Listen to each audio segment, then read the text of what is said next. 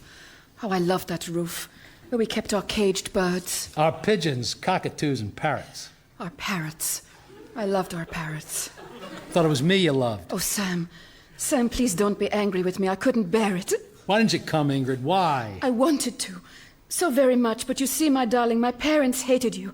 My father especially. Well, and my mother, she couldn't stand the sight of you. They never even met me. I know, but Swedes are like that. They just take against people. I told them how much I loved you, and I can still hear my father's angry words as he looked at me and said, "Du kan inte gifta dig med honom, han är farfar." He said that?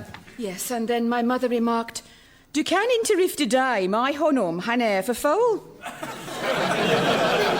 Was she Swedish? Yes, but she grew up in Birmingham and never quite lost the accent. Uh-huh. But you must believe me, darling, when I say that not a day goes by when I don't think of you. Well, a few days, maybe. But not very many, mostly Tuesdays, because that's my big shopping day, and Saturdays, my Saturdays are crazy. But... Listen, Blue Eyes, I'm not the sap I used to be. What do you want from me? I can't tell you here. Is there anywhere the two of us can be alone? Meet me on the roof, sugar.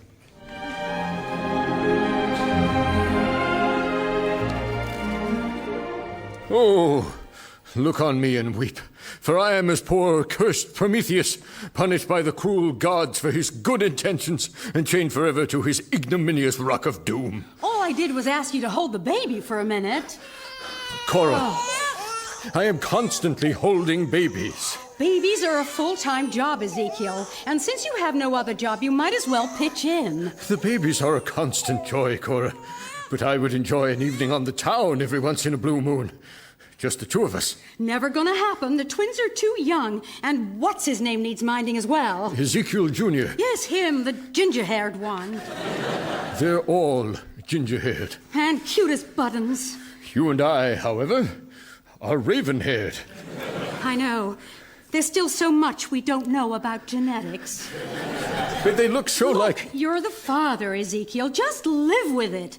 Whether you remember our 2 evenings of connubial bliss or not. Fine. Any chance of a third evening of connubial bliss? Perhaps when you have gainful employment again, we'll discuss the possibility. But how can I find employment when I am forever minding the babies? Ah, there's the rub. I'd rather you didn't use the word rub in my present condition. Oh, who can that be? Father! Cora, Ezekiel? Samuel, is it true that you have turned your humble, respectable shop into a den of vice and iniquity full of gamblers, drinkers, and wanton women of the night? Yep. I see. Do you need any extra help over there? Only I'm looking... No, I wouldn't dream of it. You need to devote your precious time to your little strawberry moppets. What do you want, Father? I need your ladder. Why? To get up on your roof, of course. Oh, and if a Swedish woman knocks on the door, can you send her on up? Cheers.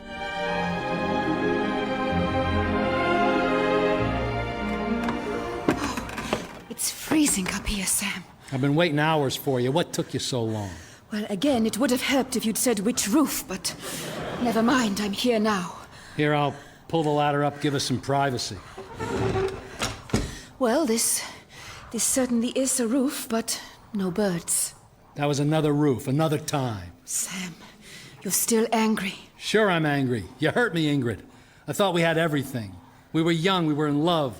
The world was our oyster, but you turned that oyster upside down. And the pearl of our happiness was dislodged and fell out of the oyster into the tangled mass of seaweed on the ocean floor, and it got devoured by scuttling, scavenging... Crabs? Thanks, boy, I was really struggling there. You know, oyster analogies are so difficult to sustain, my darling. What do you want, Ingrid? Why have you climbed back into my life? I need your help, Sam. Help? Yes, me and my husband. Husband?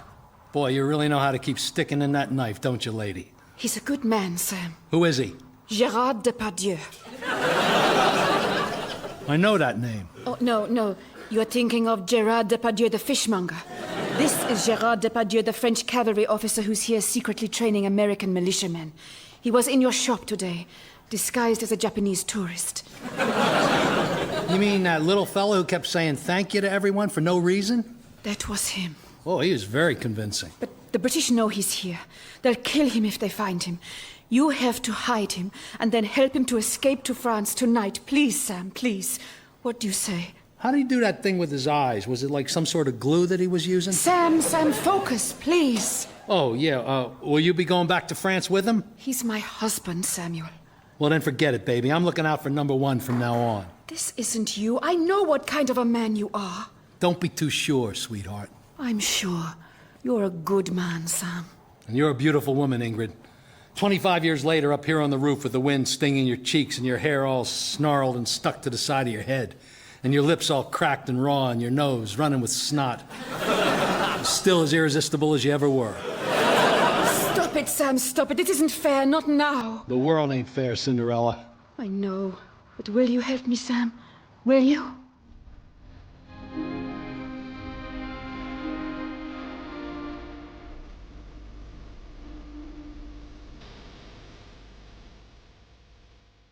Time is it? It's 2:45. There's no one in the place except for the both of us. That's got a nice ring to it, hasn't it, don't you think? Me and the Swede. I can't help wondering what might have been. Tell me, Roy, when you look back at all the things you've done in your life, do you have any regrets? No, just alibis. You see, Ingrid was special, and well, do you understand what I'm saying? Have you ever had a relationship with a woman who was unique? Yeah, 2 of them. Siamese twins from Madagascar. Why am I wasting my breath on you? What? Well, I'm talking about a depth of feeling and emotion you've never experienced. Yeah, there was a woman once. She's the one woman I'll never forget, but we're destined never to be together. It happened 20 years ago. 20 years ago. Put down that harp. It's just for mood. I'm very versatile. Tell the story. Oh, all right. Well, I was sitting in the waiting room of a coach house, waiting for a carriage to London, when through the door walks this respectable, well-bred lady, real class she had, you know, and our eyes met briefly across the waiting room. Say briefly? Yeah. Good, because that's a key word. And then, as she looked at me, she suddenly said, may I be of some assistance? No, it's all right. It's just a piece of grit that's gone into my eye. Let me help you. Oh, no, please. It's nothing. I don't want to make a fuss. Please. No, it's fine. I'm just being silly. I can get it out for you. You're very kind. Not at all, not to Navi. Just look upwards for me. Like that? That's good. Oh, yes, I can see it. Now, if you just keep very still, I'll get it out for you. Oh! Something the matter? Well, I'd rather imagine that when you said you get it out, you'd use a moistened hanky or something like that, rather than your thumb. Oh, very still. You have washed that thumb, haven't you? Oh, yes, miss, last March. And I got that piece of grit out, Sam. And you know what happened after that? You both fell in love. No, she lost the use of that eye. Rampant infection, just turned septic and plopped right out. Then she got some hired thugs to beat me to a pulp, and that's why she's the woman I'll never forget. And you're destined never to be together. Because she hates me, that's right, yeah. It's not really a love story, is it? Well, what's your definition of a love story? Something that's tender and bittersweet and might actually have happened. That happened. It was a pack of lies, and you know it. The blinding the woman was true. I'm just trying to be helpful, but somehow... I know what you're trying to do, McGurk. Yeah, all right, I'm trying to distract you, you poor, miserable, lovesick lug. Play it, Roy. Oh, don't make me do that, Sam. It's only going to make things worse. I don't care. Of all the bars that formerly were general stores selling sundry goods in all the world, she has to walk into mine. Ours. Play it, Roy. Please, Sam, I can't. Damn it, Roy. If she can take it, I can. Play it. All right. You asked for it.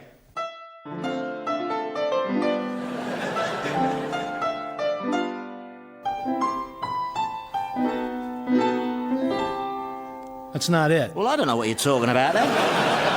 Forget about it. Well, that was pretty damn good, though, wasn't it? No, it wasn't what I had in Well, mind. excuse me, I'm working with one arm here. You going to go and help your Swedish smorgasbord? Oh, yeah, I better get down to the docks.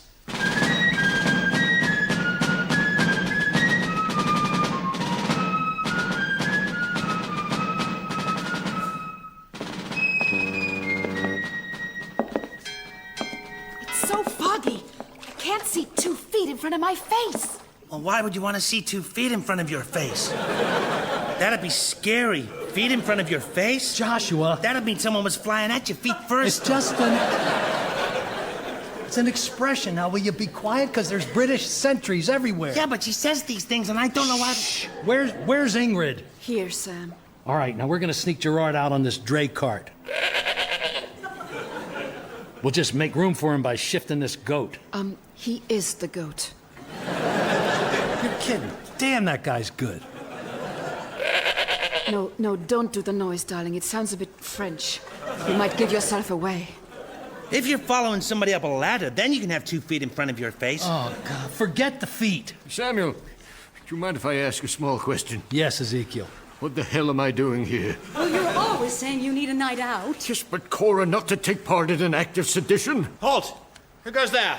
No, it's Brimshaw. Let me do the talking. Identify yourselves, friend or foe. We be friends, matey. A happy band of jack tars just minding our own business, waiting for the schooner that'll take us across the briny to jolly old Blighty, don't you know? So you're British sailors? Arr, doubloons. Oh, well, that's all right. Pass, friend. Thank you, Captain Brimshaw. Wait a second. Mary, is that you? And Joshua? Samuel? Cora? Ezekiel? And a mysterious Swedish lady? And a dray cart carrying a French-sounding goat? You see, darling, I told you. Unless I missed my bet, something untoward's going on here. No, nothing not at all. untoward. It's no big deal for us. It'd be odd if we didn't do this. Might I ask all of you to step away from the dray cart? Walter, please don't be ridiculous. I'll ask you once again. Step away from the dray cart. But of course. Actually, I think we'd better head off. It's not fair on the babysitter. Stay where you are. We've had reports that Gerard Depardieu's been seen in the area. The fishmonger? The French cavalry officer and hero who's training the local insurgents in insurgency. Well, that's just goofy. All due respect, Mr. Oliphant, it is not goofy. It's these topsy-turvy times we live in that's turned the world upside down. Now, step away from the dray cart and hand over that goat. Words I never thought I'd live to hear. Why do you all keep glancing over my shoulder? What's out there? Hold on. It's a blinking light. By golly, I think you people are smuggling something onto that boat. I think you're planning... McGurk! You've killed Walter! Oh, I didn't do nothing. You're holding a frying pan and it's still reverberating. Well, he must have backed into it. Did not back into it. He was attacked. Then I'm shot. Shot, but we'll get to the bottom of this. I'll round up the usual cutthroats. Now, get Gerard on the boat quick. Mary, tend to the captain. Cora, Ezekiel, get off home. And Joshua, you make yourself scarce. Well, how can I make myself scarce? There's only one of me as it is, so how can I get more scarce than that? No. He means you can get lost. Oh, not around here. This is my hometown. I couldn't get lost if I tried. Just go. Just go. Okay, quick, miss. You hurry up that gangplank. Sergeant, I can't thank you enough for what you've done. You have a good heart. My pleasure, miss. I'll just take my leave. Here's my invoice. End of the month will do fine. Right. Sam, what you have done tonight makes me care for you even more. Frenchie safe below decks? Yes. And I've made a decision. I'm going to stay here in America with you. What? That is, if you'll have me. But... No, don't say anything, my beloved.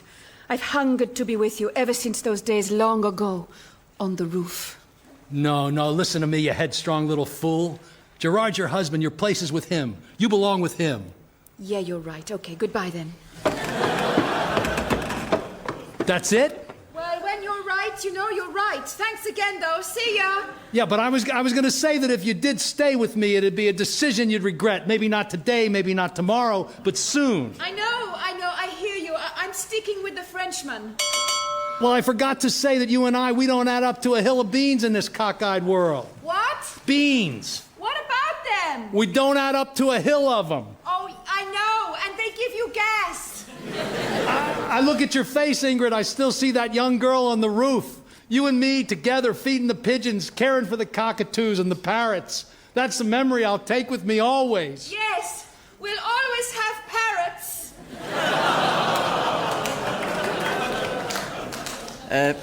Did she say you'll always have parrots? Yeah, I'm afraid she did. Strange woman. You know, what you did to that captain, well, in some circles it could be construed as mutiny.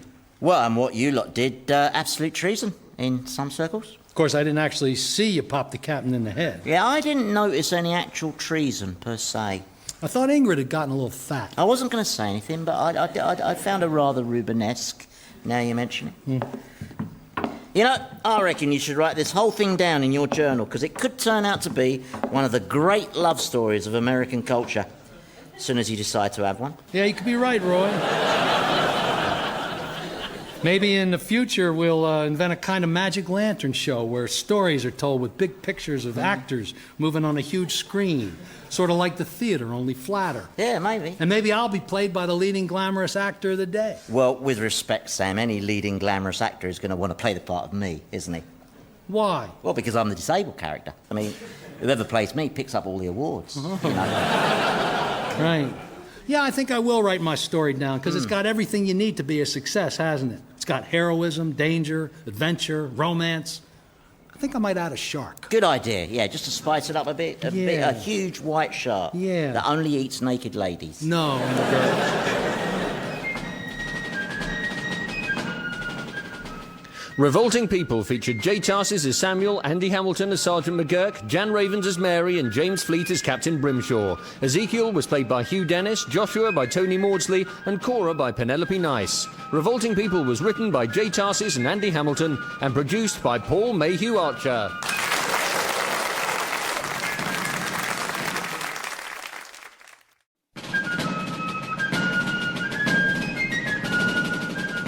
Revolting People by Andy Hamilton and Jay Tarses, with Jay Tarses, James Fleet, Hugh Dennis, Tony Maudsley, Jan Ravens, Penelope Nice, and Andy Hamilton.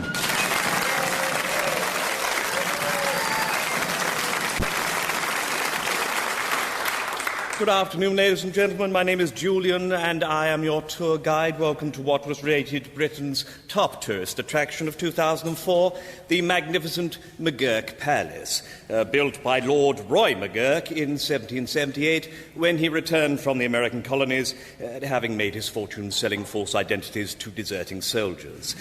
This is the main hall of McGurk Palace, dominated by that 40-foot-high painting of Lord McGurk himself, pictured astride his white stallion. Notice the nymphs clustered around his solid gold force leg. In 1780, of course, King George III asked, or rather begged, Lord McGurk to take on the role of Prime Minister, and as PM, Lord McGurk introduced many progressive reforms, such as his famous limb tax, where people were taxed according to how many arms and legs they possessed. Now, this is the main hall, which leads to the private chambers, where Lord McGurk used to spend much of his time with his 62 mistresses, until he died aged 112 from sexual exhaustion. If we move along... Excuse me, I'm sorry to interrupt, but is it true that Lord McGurk left America owing a large amount of money to a shopkeeper named Samuel Oliphant, who had lodged and fed McGurk for a long time when he was a sergeant? Moving along... It's just that I'm an Oliphant. I'm a descendant of Samuel Oliphant. Really, how very exciting for you. Now, moving along... I've been talking to my attorney, and he says that we Oliphants are entitled to make a claim from the McGurk estate. Is that right? Yes. Is there someone I can talk to about that? Yes, of course. You can talk to these two large men about it as they throw you violently down the front steps. Now, moving on to the banquet table. We want our money from Lord McGurk. McGurk! McGurk! McGurk! McGurk! Hey? Oh, I was having this lovely dream. Was I in it? Temporarily. What did you go and wake me up for? He woke you because I'm having my weekly meeting of radical free thinkers in the back room, and we can't hear ourselves radically free think because of the terrible noises coming through the wall. Well, most people snore. Not like you. It sounds like a dying bullock being sawn in half by a whistling madman. Oh, a terrible sound if you've ever heard it for real, miss. You mean you've witnessed a dying bullock being sawn in half by a whistling madman? Calcutta, 1763. Some whirling dervishes were having a stag night. Please don't start any of your lurid anecdotes, McGurk. I'm placing you on notice. If you disrupt our meeting again, I shall come out and personally set fire to your leg. What, again? Yes, again. Yeah, she's a spitfire, isn't she, that girl of yours? And so's that other one. Yeah, we don't see so much of her these days, with her sparkling eyes and radiant breasts. Yeah, well, there's not much sparkle in Cora's eyes since she married that prig Ezekiel. Yeah. Though I think they're now man and wife in name only, if you know what I mean. Yes, I do. You mean he's had to put his wedding tackle back in its box? Yeah. And close the lid firmly on the box and then put it up in the attic where it'll just gather dust. And next time he needs it, it'll be all rusted and mouldy. He probably won't even be able to remember where he left it, poor soul. Boy, when you find a metaphor, you really like to run with it, don't you? Yeah, it was always going to be a difficult marriage, wasn't it, between Cora and Ezekiel? Well, that's right. There was always going to be a problem of compatibility. And I don't think her having a bunch of children by other men helped. No, that sort of thing doesn't help a marriage, no. Mind you, the whole institution of marriage is in big trouble these days. Did you know that almost 1% of marriages now end in divorce? Yeah, I blame Pitt the Elder. Yeah. Why do you call him Pitt the Elder? Well, in case the younger one comes along.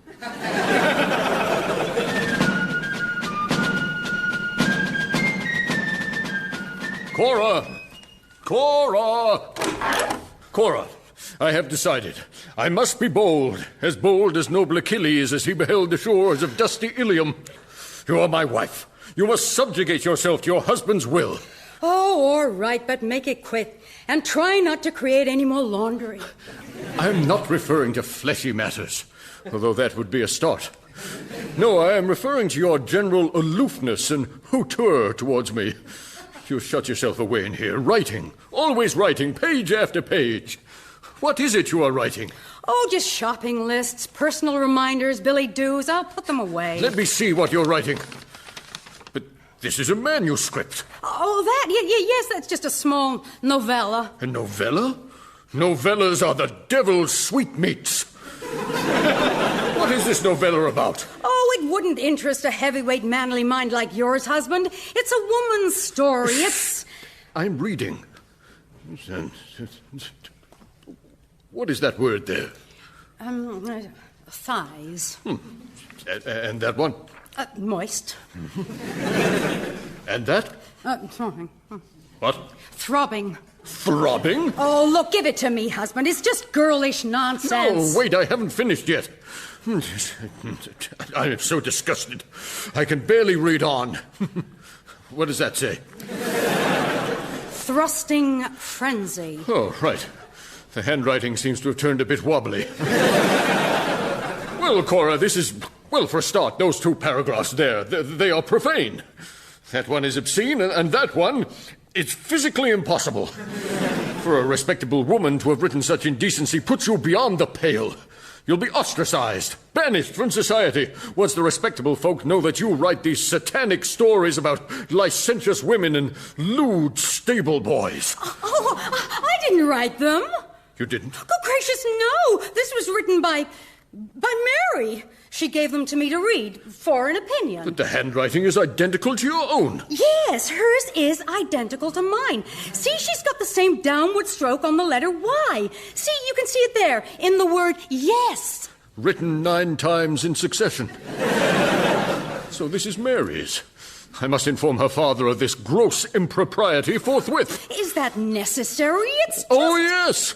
He must know that she has accepted this commission from Beelzebub. Well, then give me the manuscript for safekeeping so that No, it's all right. It's probably best if I hang on to these.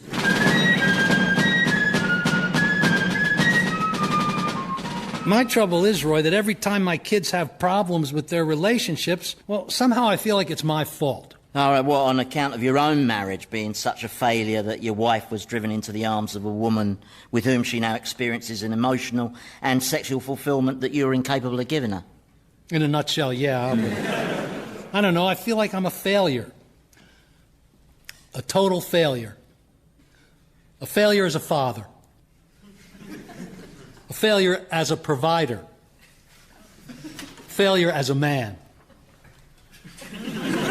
Just feel free to jump in at any point here. I mean, maybe you want to reassure me. Tell me I'm not being too hard on myself. But you're not. You're a failure. Oh. You're a big flopperino, that's you. Oh, yeah, well, look at you. I mean, losing one arm, one leg, one eye, one ear, and one nostril. That's not exactly a success story, is it? Yeah, I've known failure, but it doesn't bother me because, as I always say, failure is just the foreplay that leads to the orgasm of success.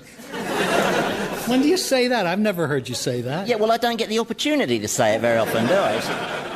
not an easy thing to drop into conversation, but it is true nonetheless. I know that everything is built into the one golden idea that will bring me fortune, fame and a palace. Well, like this log chopping contest I've organised for Saturday. I'm expecting quite a crowd for that. That's your contest? Yeah. Yo, I've seen the handbills everywhere. How could you afford to get so many printed? Oh, I know this printer, you know. He gives me 100% discount in return for not having his premises burnt down. Your boy Joshua's competing. Oh, nobody chops logs as fast as Joshua. He'll win it. You think so? Oh, absolutely. Why have you got that crooked smile? Well, I was just thinking, if everybody thinks Joshua is going to win, perhaps that's the time to bet on somebody else. Like Malachi Scalp, for example. What? Well, Malachi's a fine woodsman, but he'd come off second best to my Joshua any day. Any day except perhaps next Saturday, if you get my drift. Oh, I see. You want to fix it. You'd be on the inside, Sam. You could make a fortune too. I don't know. It can't fail. I got a bad feeling. It's foolproof. It involves Joshua. Well, all right, nearly foolproof. Halloo, hallay! Halloo, hallay? Oh, that's my new chopping cry. With every chop, I shout halloo, hallay, and the crowd in the town square, they loved it. They started shouting and joining in, halloo, hallay. What crowd in the town square? Oh, Sergeant McGurk organized a practice in the square because he felt the townsfolk might appreciate the chance to see my log chopping technique.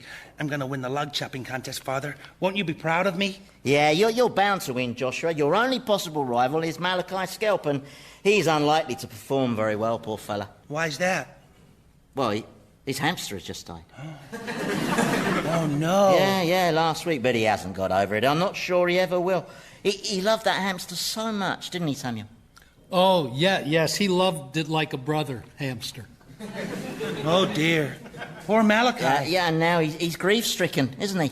Oh, yeah, he's in pieces. Yeah, I just can't think of anything that would cheer him up and stop him committing suicide. Can you think of anything that might cheer up poor Malachi's Scalp and stop him committing suicide, Sam? No, and I've been racking my brains ever since I heard the sad news. Yeah.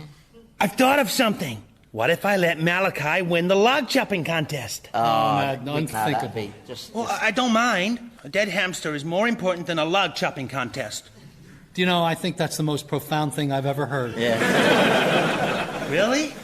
Golly, I never said profound stuff before. Yeah, it's got to be a secret, though. Malachi mustn't know you're letting him win. Yeah, and don't mention the hamster, son. It'd probably just set him off. I'm so proud of you. Really, Father? Yeah, you have a lovely nature that people can rely on. And when you can rely on that, that's because it's reliable. Was that profound? No. Damn. Don't mention the hamster. I won't. Oh, dear. What? Well, it doesn't seem right exploiting Joshua's good nature like this. Doesn't it? Of course it doesn't. Although, I suppose God wouldn't have given Joshua such a lovely nature if he didn't want it to be taken advantage of. So, in a way, what we're doing is just celebrating the good Lord's largesse. I do so envy you, your religious faith. Yep, it's a comfort. Yeah. So, who else is competing in the log chopping? Oh, only one other, some old Norwegian woman. Here, Malachi Scalp is priced 150 to 1. 150 to 1? Ooh, I just went all goosey.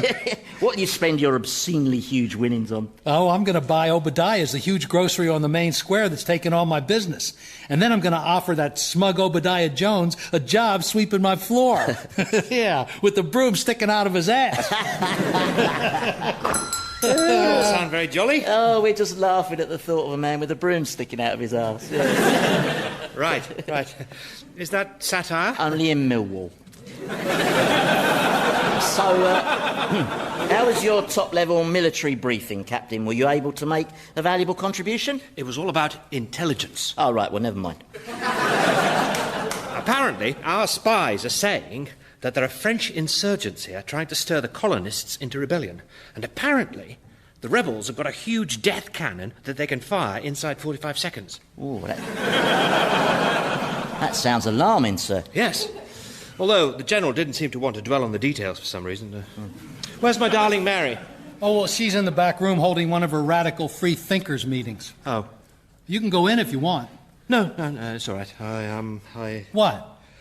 Well, it's just, at their last meeting I walked in and, well, I tried to join in and they started discussing philosophy and I felt out of my depth and Mary looked embarrassed and... Oh, don't be embarrassed by your ignorance, sir. I never have been. Yes, but at least you've attended the University of Life, McGurk. You've travelled. You've seen the great wonders of the world. Oh, greatly overrated, Captain. Once you've seen one wonder, you've seen them all. Oh, but I'd love to see the marvels of, say, the Sistine Chapel. No, you wouldn't. I wouldn't? Nah, too arty. Sistine Chapel is too arty? Yeah, you know, fussy. I wasn't impressed. All right, then, what about the Leaning Tower of Pisa? Nah, too diagonal. The Colosseum? Too round. The Pyramids? Too pointy. The Taj Mahal? Too frilly.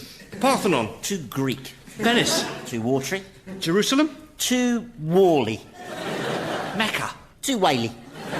So, in all your travels through the great countries and cities of the world, you've never seen anything that's impressed you? There's a nice beach at Lowestoft. And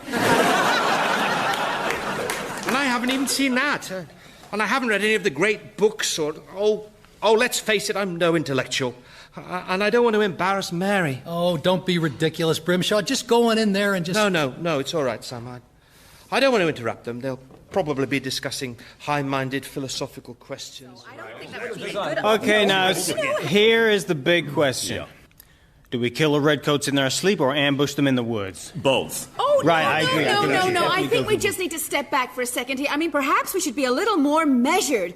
Perhaps when we're doing our killing, we should discriminate between the bad redcoats and the good redcoats. The only good redcoat is a dead redcoat. Yeah. Hey, that has the makings of a great slogan. Write that down. No, but indiscriminate violence is not the only way for us to secure power, surely. Power comes from the barrel of a gun. Ooh, that's another one. Write that one down, too. We need to win the moral arguments as well about representation and taxation. Read my lips. No more taxes. And another one. You are on fire tonight. It's just, killing all redcoats seems... It's what must be done to escape the vicious cruelty of the brutal English tyrants. Excuse me, would anyone like tea and biscuits? Oh, no, thank you, Walter. Very kind. Are you sure? I'm making a pot anyway. No, really, we're just I'm a fine. coffee man. Thank How's you. your meeting coming along? Oh, Very well. Super. Very good. Yeah, There, thanks. thanks. Yep. Yeah. What are you discussing? Adam Smith's Wealth of Nations. Mm-hmm. Oh, yes. What's that about? It's the economy, stupid. And another one. Write it down. Do you know you have a real gift? You know that? Bye, then. Bye. Oh, before I forget, apparently there are some French insurgents in the area promoting insurrection and rebellion amongst the colonists. So, keep an eye out for them, won't you? Of course. You bet. Absolutely. Mais oui.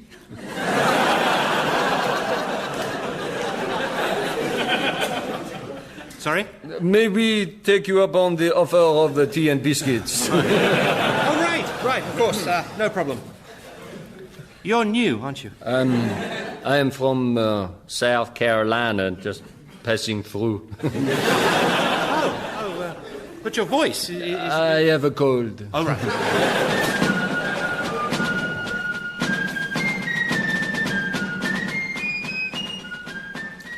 So the Mona Lisa's a disappointment as well. Yeah, there's nothing enigmatic about that smile. If you ask me, it's just wind. Samuel, I bring you grim tidings. As grim as the prophetic crone Cassandra when she stood on the ramparts of Troy and foretold its fateful blood-soaked doom. Sorry, I stopped listening once I realized who was talking. Your daughter Mary is writing an obscene and vile novella all about... Well, here, you read it, written in her own hand, there. Yeah, what's that word say? Tingling. Right. And that one? Quivering. Quivering. And that one's nipples? Nipples, yes, that's right. Oh, I wish I could read. All that is but the tame prologue to the depravities that follow. Read that paragraph there. Whew. The stable boy really knows his way around, doesn't he? It's depraved, isn't it? Even McGurk would think it depraved. Yeah, but I'm in no position to judge it, really, am I? I tell you what, why don't you read it out to me, Sam, nice and slow, eh? It'll bring shame on this family, and if anyone saw these profane scribblings, she'd be denounced as a strumpet. Strumpet, one of my favourite words. Where did you find this? Cora had it. Cora had it. Yes, Mary gave it to her to read, the mischievous hussy. Mary's handwriting looks very like Cora's, even down to the backward sloping F.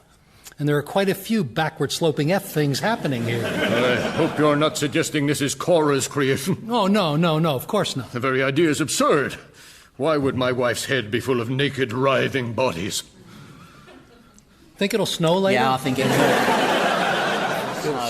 This is Mary's doing, Sam. And you must do your duty as a loving father and beat her till she bleeds. Well, I'll deal with my errant daughter in my own way, thank you.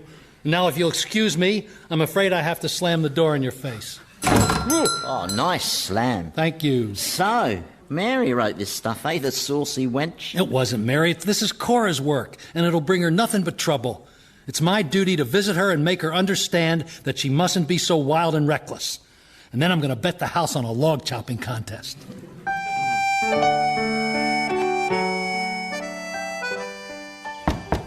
Cora, it's me, your father. Ah, Samuel. Greetings. Don't talk. I haven't walked all these miles to listen to your windbaggery. Where's Cora? Down by the stream, thrashing the laundry dry against the rocks. She's been doing that for several hours now. Right. Captain Brimshaw, I didn't see you. What are you doing here? I'm paying Ezekiel to teach me in the works of intellectuals and philosophers, so I can spar more comfortably with Mary and her friends. I see. So far, we've done the philosophical theories of Aristotle, Plato, and Humphrey Butterwick. Humphrey Butterwick? The philosopher who will stand the test of time. Yes, and now we're on to more modern philosophers like Descartes. It's really interesting, Sam. He argues that everything is dictated by consciousness, that nothing is real unless it is perceived. Isn't that interesting? Riveting. Cora's by the stream, you say? Indeed. Or at least we perceive her as being by the stream. But if we weren't here, would she still be by the stream? It's an intriguing philosophical question, isn't it? Yeah, and I'll leave you with another. If a monkey learns to dance, does it stop being a monkey? Ta-ta. I don't understand that. Did you understand that? I understood. Ta-ta.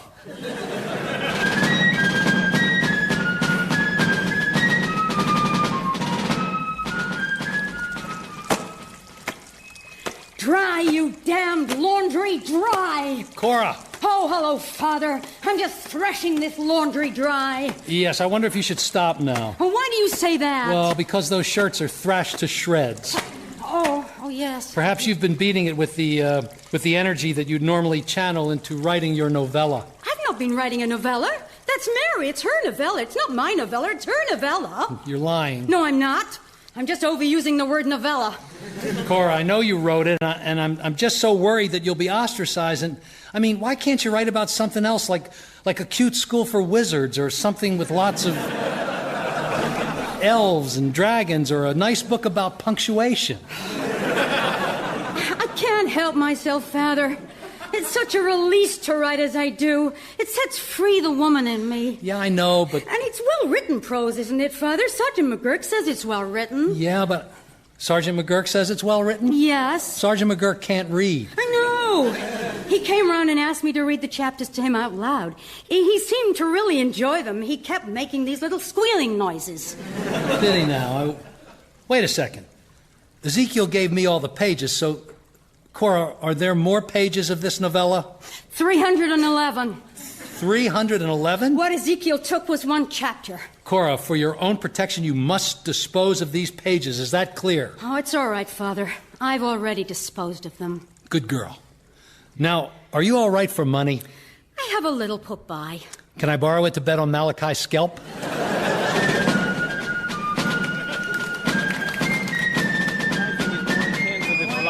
The cynics. All right, then. Clearly, we're agreed that the big philosophical question is whether it is morally acceptable to tar and feather. No, you can't tar people and then not do the feathers. That way anarchy lies. Anarchy? Yeah, and anarchy is the banana in the fruit salad of failure. The slogans just aren't coming today, I don't know. I wonder if we could perhaps move on to loftier subjects. Oui, such as America's right for self-determination and liberté. Liberty! Give me liberty or give me chocolates. You see, I've lost it. It's no good. Hello there. Do you mind if I join in your discussion? Oh, Walter, What's today's topic? Politics. Ah, yes. Was it Aristotle who said man is by nature a political animal? Do you know, I think it was. And of course, it was the Aristotelian social model that was to so influence the philosophical prognostications of Plato, Thomas Paine, and the timeless Humphrey Butterwick. Well, what do you know? Someone taught the monkey to dance. Oh, now I get it. Walter, Yes, my sweet? what are you doing? I'm being intellectual so that I'll be less of an embarrassment to you. You're doing this to be less of an embarrassment to me. Yes. I like you just the way you are. Really? Yes. But I mean, you like big ideas and intellectual acuteness. Yes, but not in my men. I like my men basic. And they don't come more basic than you. Oh, right. Oh, well, I'll just get the tea and biscuits then, shall I? Correct. Right. Won't be a mo. And he is a British officer. Yes. I think you will win this war.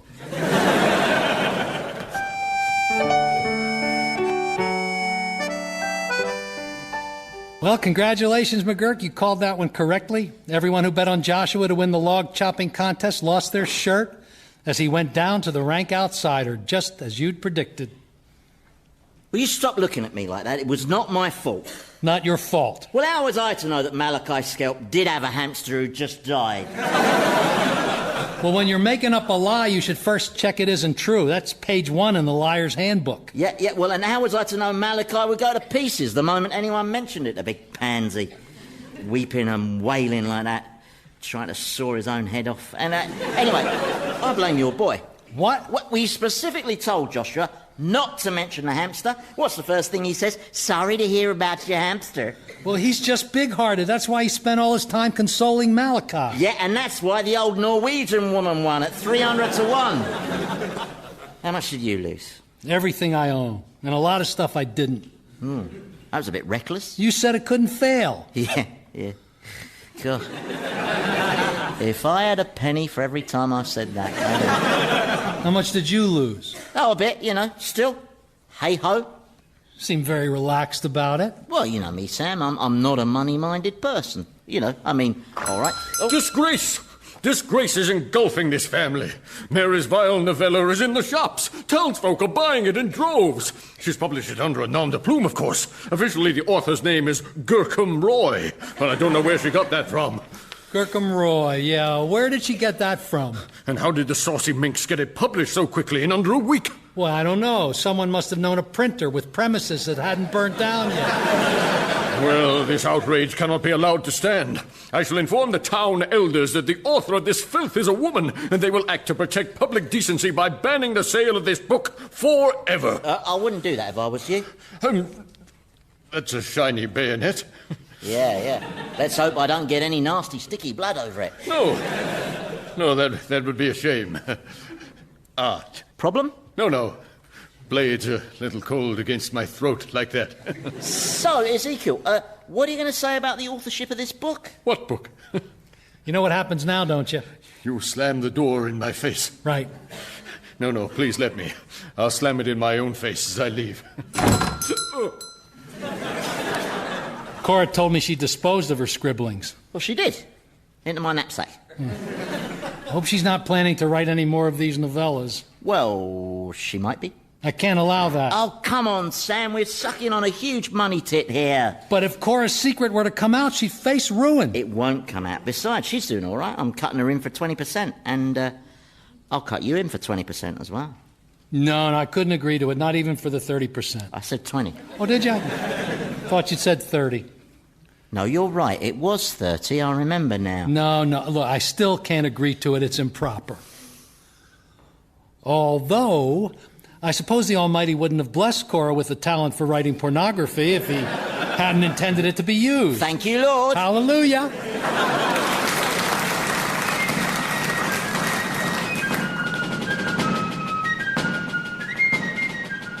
Revolting People featured Jay Tarses as Samuel, Andy Hamilton as Sergeant McGurk, Jan Ravens as Mary, and James Fleet as Captain Brimshaw. Ezekiel was played by Hugh Dennis, Cora by Penelope Nice, and Joshua by Tony Maudsley, with Philip Pope and Michael Fenton-Stevens. Revolting People was written by Jay Tarses and Andy Hamilton and produced by Paul Mayhew-Archer.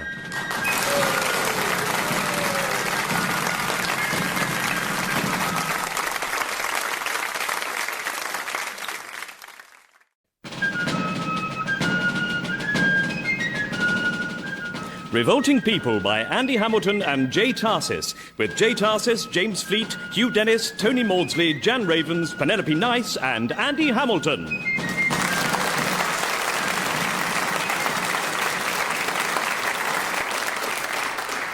So you're writing in your journal then? Yeah. Do you fancy a little conversation? Nope.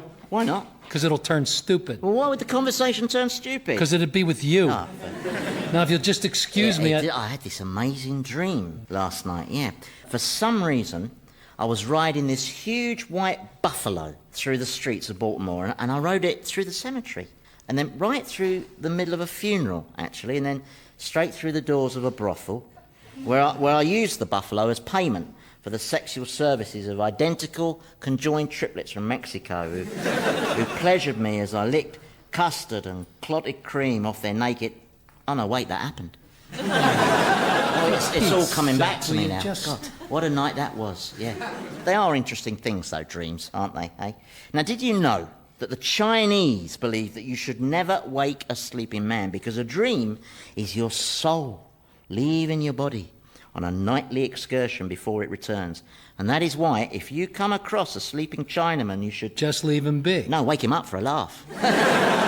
Believe me, there is nothing funnier than a terrified Chinaman who thinks he just lost his soul. And I've seen a few in my time, I can tell you. Listen, McGurk, I'm trying to write my journal here. Oh, all right, what are you writing? Anything seditious? It's a personal journal, McGurk, therefore it's private. Well, I'm a sergeant. Read it to me, come on. Absolutely not. All right, then, do you fancy a game of football? What? Football! It's a great old English game. Yeah, the whole village, right, divides itself into two teams of a couple of hundred players each, and then they play up and down the mud-filled high street, madly kicking this sheep's bladder filled with air. It's not very comfortable for the sheep, of course, but... Joshua used to play a game like that. Really? Yeah, it was called Skunk Ball. Didn't catch on. Don't know why, but... Now, if you'll just excuse me... Oh, come on, Sam, talk to me, please. Find something to do. Arrest some Americans. Done it. Suspicious and troublesome colonists are packed in the pokey like sardines. Baltimore's buttoned up and quiet and dull as dishwater. You really think so? Yeah, snooze city. Well, you should be aware that, even as we speak, the Continental Congress is convening in Philadelphia, where the likes of John Adams, Benjamin Franklin, and Thomas Jefferson will change the name of our nation from the United Colonies to the United States and draft a Declaration of Independence that will light the fuse of war. That's a lot of information for one sentence. It's because it's history. At least it will be in the future, once it's happened. Ah, yeah, but not all history pans out the way you're expecting, though, does it, eh? I mean, well, take the Battle of Palermo in 1761. There we stood, two great armies waiting to do battle. Then someone comes running down and says the field's already been booked for a children's party. Yeah, well, the American Revolution is going to happen. Sniff the air. Can't you smell it? No, can't smell a thing, no nostrils. Oh, yeah, that's right. Of course. Lost them in Bavaria at the Battle of Limburger. Never heard of that one. Yeah, a little-known town with a very big stench. If you were fated to get your nose shot off, that was the battle to do it in. Well, you mark my words, we're teetering on the brink. Yeah, not in Baltimore, and I'll tell you why. Our new commander, Colonel Wycherley's got the situation here under total control. He's our nastiest martinet yet. They call him Wicked Witch. Wicked Witch Wycherley. Get it? Wicked Witch Wycherley. Yeah, I get it. Why do you keep saying it over and over? Because it might turn out to be important information later on. Who knows? Oh, it's Mary. Hello, Mary. Hello, Sergeant McGurk. Father, I want to speak to you about my pig. I'm very distressed. About your what? My pig, Miss Fatty. What about her? Him. Miss Fatty is a lad. Well, why did you give a boy pig a girl pig's name? To prove that Americans can do irony. Oh. Anyway, Miss Fatty's been confiscated by the British brutes. Confiscated? Confiscated. By the British brutes? Why do you keep repeating everything I say and turning it into a question? Do I do that? Yes. Oh, Miss Fatty has been my faithful pet since I was a small child, and I'm on the verge of tears. Well, who confiscated him? It was a Colonel Wycherley. Uh-oh, he's the one they call Wicked Wycherley. Really? Hadn't heard that one before. Yeah, that's Wicked Wycherley. Will you just stop doing that? Which Wycherley claims Miss Fatty was running through the streets frightening horses and defacing private property. Was she? And it depends on your definition of streets, horses, private, and property. Well, Mary, it might be more prudent if we just... Don't give me your prudent hogwash, you fence-sitter. You must demand the British Army release my pig and get a signed apology while you're at it. You know, armies tend not to be big on apologies, Mary. It's not really what they're... What? Are you afraid of those mangy, crimson-backed, vicious English thugs and murderers? Is that your problem, Father? A case of yellow fever? Sergeant McGurk, will you help me? Oh, I would if I could, miss, but I'm handicapped and on temporary leave from the service until I get my defective eye, leg, arm and nostril sew back on. One has no guts, the other has no parts. Pathetic. What next? Miss Fatty's gone. We know, Joshua. The British have confiscated What's him. confiscated? Requisitioned. Oh, no. You mean dead? Not dead, confiscated. Which is? And don't say requisitioned. Purloined. He was purloined. Oh, that's a great help. He was taken, and you have to get him back. Me? Well, why me? Well, because Father's a chicken and McGurk's lost his bits, and you're large. Yeah, but I'm simple. I can't grasp basic rudimentary concepts. Right, so you won't help me either. Well, sadly, I don't have the mental capacity. Oh, well, I suppose I'll just have to go to the heavily guarded British barracks, a solitary woman all on my own and defenseless at huge personal risk to try and get Miss Fatty back myself. I guess so. Yeah. Sorry, Mary. That's right, Just a pig. Sorry.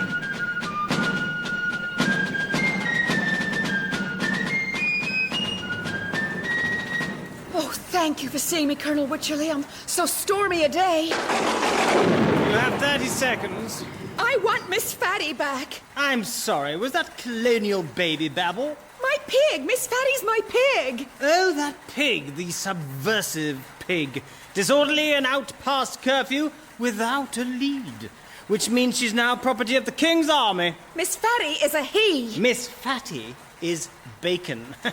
He is not. I hear him in the other room. That's a different pig. No, I know my own pigs, oink. Go, Yankee Hoyden, before you're caught in the storm that's brewing, and be thankful I haven't yet clapped you in irons for insolence and insubordination. You have no jurisdiction over me. Oh, no, my pretty. We'll see about that. Guard! Arrest this riffraff, and then slaughter her pig. You keep your hands off me. I'm getting out of here, and I'm taking Miss Fatty with me. Oh, there you are, Miss Fatty. Oh, I've got you. Let's get you out of here. Impressive. She's carrying a pig that outweighs her whilst at the same time waving a pistol in my face. I'm going to report your infringement of my pig's rights to the Continental Congress in Philadelphia right now. You won't get far. I'll hunt you down and string you up. Oh, yeah? You and whose army? So long, Wycherley.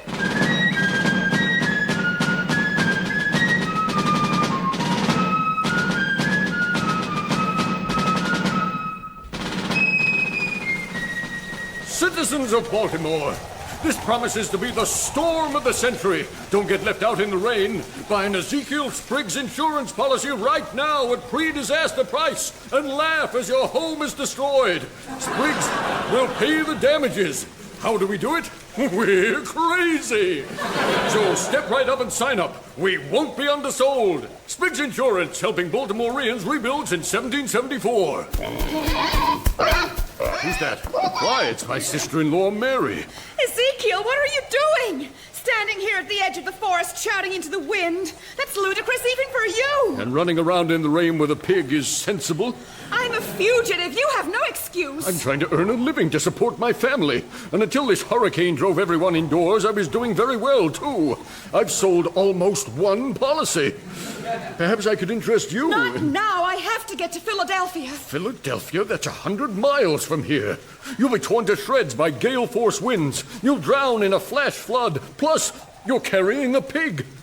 What you need is one of my third-party fire and caught in a natural disaster with a pig policies. But I must speak to the Continental Congress. The Continental Congress can do their due diligence without you. Go home. Why should I? Because you know what they say. There's no place like home. There's certainly no place like my home. It's a loveless, baby-filled hellhole. Your sister Cora has thrown me out of our house until I can bring in some decent money. which is why I'm standing out in the rain, selling insurance policies to rocks. Oh, I haven't got time for this. So long, Ezekiel! Think about insurance. I'm here day and night.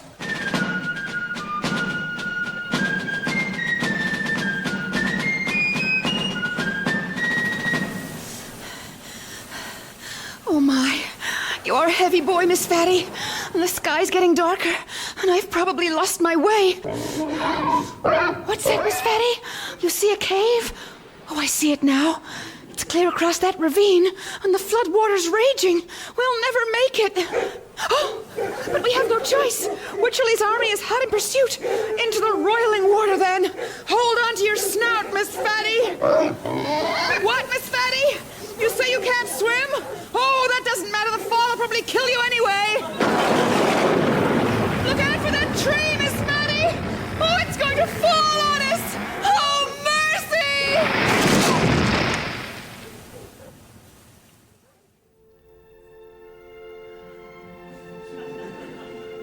Oh, where am I?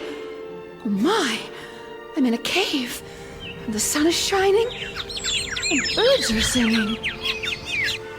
In short bursts. Well, this is all fine and dandy, and I'm fortunate to have survived the worst hurricane in the recorded history of Baltimore, but, oh dear, what has become of Miss Fatty? Where can he be? Over here, Mary. Oh, whoa, you're not my pig? Well, I am. Or rather, I was. But now I've transmogrified back into the form of the man you're so very fond of. What are you talking about? And where is Miss Fatty? What have you done with him? It's just you and me, Mary, alone in a cave. You're going to have to give me more than that. Very well. By way of explanation, I ventured out in the storm last night looking for you. Rumour had it you were on the run from my commanding officer, Colonel Wycherley. I knew if he found you, he'd either have his way with you and kill you, or kill you and have his way with you. Either way, I found it objectionable and was determined not to let it happen. I don't approve of murdering and assaulting women. That's just me. Call me old-fashioned, but that's the sort of thing that I just cannot abide. Anyway, I found you clinging to a branch in the river, soaked to the skin. So I carried you to this promontory, then slew Colonel Wycherley, and now I'm a hunted man myself, perhaps a traitor. But no tribunal would ever find me guilty, because what I did for love. Blah, blah, blah. Where's my pig? I am that pig. Don't you see, Mary? We're just players in your dream, where nothing's what it seems. Red is blue, and day is night, and good is bad, and apples are oranges, but love is still love. Oh, shut up, you're an idiot. This is no dream. If I was dreaming, you'd be a muscular but naive Viking. No, I'm awake. I must find my pig and get to Philadelphia. Very well, I'll help you. Let's go. All right, but that'll involve me putting my clothes on. Turn your face away, please. It's turned. You're peeking. I'm not. Yes, you are. Look, it doesn't matter if I see you naked, Mary, because this is just a dream. Oh, yeah, like I haven't heard that before. It's a dream, Mary, which is just as well. Otherwise, those 1,500 green dwarves standing in the mouth of the cave would be quite disconcerting. We are not green dwarves. Don't call us green dwarves. Sorry, green midgets. We're not green midgets either. We're gherkins. Gherkins? And we are forever in your debt because you killed wicked Wycherley, who tormented and pickled us. He dipped us in brine for his own amusement. We were just innocent cucumbers leading quiet lives, which is pretty much the norm for a cucumber, when along came Wycherley with his obscene jars of death. But now he is dead. It wasn't me who killed him. Well, someone did. Look over there. See his feet sticking out from under that chicken coop? He's as dead as a door. Nail. What? Well, the expression is as dead as a doornail. Look, I'm only a gherkin. Give me a break, will you? I mean, it's a miracle I can speak at all. I don't even have a mouth. I'm sorry. You've got to lower your expectations, pal. In future, I'll try not to expect too much of gherkins. Good. And it was me, by the way. I killed Wycherley. You killed him? Yes. But he was a fellow redcoat. Yes? Then you'll be hanged. I know. We don't have necks, so we can't be hanged. Yes, it's one of the few pluses of being a gherkin. How come only the two of you ever get to say anything? We're the spokes gherkins. Do you know the way to Philadelphia? They're doing it again. How the hell would we know the way to Philadelphia? Oh, hang on, I'll just look it up on the map I don't possess, unfold it with the arms I don't have, and then read it with my non-existent eyes. All right, it was only a question. So, other gherkin, do you know the way? No, I don't know. You have to follow the Freedom Trail? Did you say follow the yellow brick road? No, are you deaf or something? Clean your ears out. Come on, Mary, we're wasting our time here. Oh, I can't walk to Philadelphia in these shoes. Well, perhaps you could borrow Wycherley's boots. What? I can't take the boots off a dead guy? I'll take him. He won't need them where he's going. Why? What's going to become of him? Chutney. That's what's going to become of him. We're making him into good old English chutney. And what goes around comes around. Yeah. A gherkin never forgets. Well, we're off to Philadelphia. History is going to be made there, you know. Yeah, whatever. Bye, then. Yeah, bye. And don't take any wooden pickles. It's funny, you know something? They weren't how I imagined talking gherkins at all. No, I know what you mean. I pictured them taller. I thought they had a bit of an attitude. Well, it's not easy being green. How are you faring in those boots? Oh, I'm tired. The sun's going down and we're nowhere. And I hear rustling in the underbrush. Maybe it's Miss Fanny. Well, it appears to be a woman. Doesn't she look like your sister, Cora? Oh, you're right.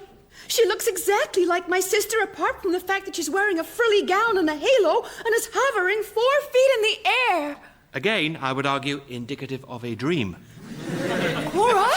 Oh, Cora, is that you? Hey, listen, Mary, I'm glad we bumped into each other. I have some important announcements for you. First, ding-dong, Wycherley's not dead. Those were fake feet sticking out of the coop. Then I didn't kill him, and I'm not going to be hanged for treason. That's the good news. You are, however, going to be hanged for desertion and offering succor to my sister. Succor? It sounds worse than it is. Any other news? I'm pregnant. Well, that's hardly news. How about that's wonderful, Cora? We're so happy for you. That's wonderful, Cora. And unusual. A pregnant hovering fairy, not something you see every day. So, who's the lucky father? What's that supposed to mean? Well, it seems your husband's been denied access to your chamber of late. Mary, I'm a fairy. There needn't be access in the conventional sense. Anyway, you best make tracks. You've still got hills to climb. Mind the gaps.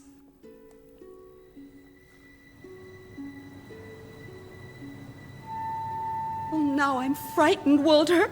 And I'm so cold. Maybe you should put your arm around me. We should keep moving. I said put your arm around me. Oh, right. Lightly. Keep it up high on my shoulder. All right. Slightly lower. Oh, right. And a bit to the left. Uh-huh.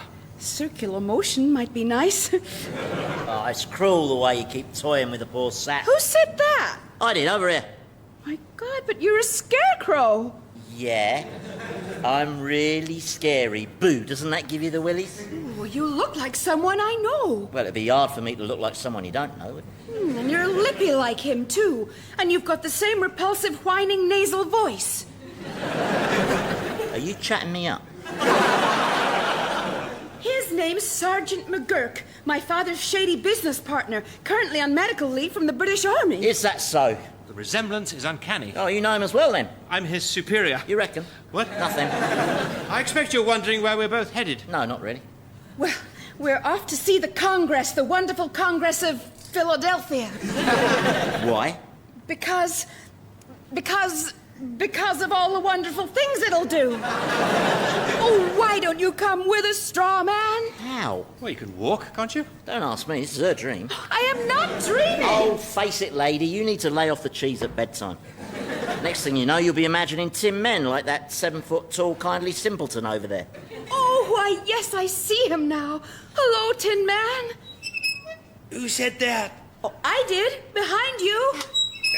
I can't turn around. You need some oil. You got any? Oh, no, we don't, but maybe when we get to Philadelphia, we could ask the Continental Congress to enact legislation imposing a duty of care in the workplace as part of its Declaration of Independence. What's that got to do with a squirt of oil? Oh, it's all part of what we're fighting for. Oil? Why would anybody fight for oil?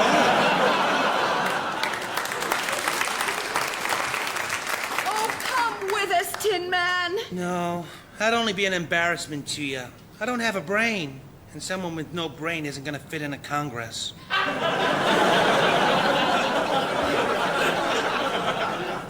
You don't know much about politics, do you? I don't know much about anything, except creaking and rusting. You're so like my brother Joshua. Does he have a brain? The jury's still out. Actually, Tin Man, I think you're selling yourself short. You must have a brain.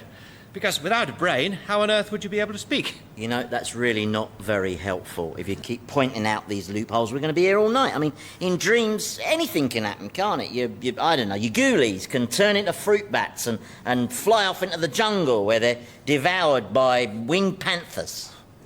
Have I been talking in my sleep again? I keep telling you, this is not a dream. I'm off to see the Congress with a scarecrow, a tin man, and possibly an elephant. An elephant? You don't see that pink elephant? Oh, the pink one. Oh, I was looking at the standard grey one. I'm going to talk to him. Well, I suggest you be civil to him, Mary, because A, he's an elephant and could trample us to death, and B, if you're nice to him, he might give us a ride to Philadelphia. Oh, now you stop that! If you think you're frightening us, you're wrong! I'm sorry, don't yell at me. Now hand over that trumpet! That's better! Sorry. Oh, you cringe just like my father, you know that? Sorry. Sorry I tried to frighten you, but I'm a large creature, and in nature the large are supposed to dominate. On the other hand, I'm pink. That's probably causing you quite a lot of emotional conflict. Yeah, you're right. Secretly, I think I'm very meek, but I use my size to avoid confrontation. And with the loud trumpeting, I'm probably overcompensating for my lack of aggression. Textbook case. Yeah, but if I don't do that, I end up being so passive that the passiveness itself becomes a form of aggression. Classic. You shouldn't worry about being big and meek. I don't. Oh, that's right. You know what they say, the meek shall inherit the earth. Yeah, although that is bollocks, by the way. No, I'm just trying to make him feel better. I wish I could find some dignity and courage from somewhere. The place to find dignity and courage is in Congress. I'm saying nothing. Come with us to Philadelphia. Philadelphia? Oh, come on, Tin Man, Scarecrow, Elephant, let's go! No, Philadelphia's a hell of a schlep. Yeah. Where would we stay? Yeah, what are the hotels like? Do they take elephants? Oh no, I hear Wycherley's dogs. Oh, that's great. Just what we need when we're so close. We must hide. Where? Behind the elephant. Oh, no, that's the first place they'll look. Wrong, little lady. This is the first place we'll look. All right, you've got us. Call off your dogs. Call off your elephant and I'll call off my dog. Oh, that's a cowardly elephant, sir. He won't attack. He's pink. Well, my dogs are just barkers. They won't tear you limb from limb, don't worry. I'm sorry if they scared you. Hold on. You've turned very polite. Odd, isn't it? Look at me closer, Captain. Notice anything different? That hideous dueling scar which went from your forehead down to your lip and then back up to your forehead is gone. How did you manage that? Easily. I never had a hideous dueling scar. My twin brother Dirk Wycherley did. He was evil. I was brought in yesterday to replace him. I'm David, the good Wycherley. But people call me Dave. Oh, where's my pig? Your pig's dead. I'm kidding. Miss Fatty's fine. She's home rolling around in her slop. You should have seen your face. Why would you even joke about something like that? I'm a Wycherley. We've got a mischievous streak, I'm sorry. And my court-martial, what's the status on that? Unchanged. You're going to be hanged. I'm kidding again. That's not funny, sir. Oh, come on. Can't a person have a joke at another person's expense anymore? I don't know. Everyone's so serious these days. Now, let's all have a beer and go home. How do we get there from here? Just click my brother's boots together and repeat ad nauseum, "There's no place like home," until your voice goes all echoey and starts to fade away. There's no place like home. There's no place like home. There's no place like home. Nothing's happening. Did you close your eyes? You didn't say anything about closing my eyes. Yes, I did. You did not. Yes, I did. Close your eyes, Mary. You did not say anything about closing my eyes. Close your bloody eyes, woman, all right? There's no place like home. There's no place like home. There's no place like home. Ooh, that last one was very echoey.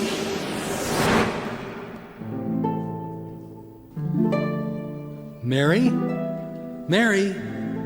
Wake up, Mary. Oh, Father, where am I? Oh, why, I see where I am now. Back home in my own little bed, surrounded by the people I love. You gave us quite a fright, Mary. You took a real bash to the head. You've been vomiting all night. It was disgusting.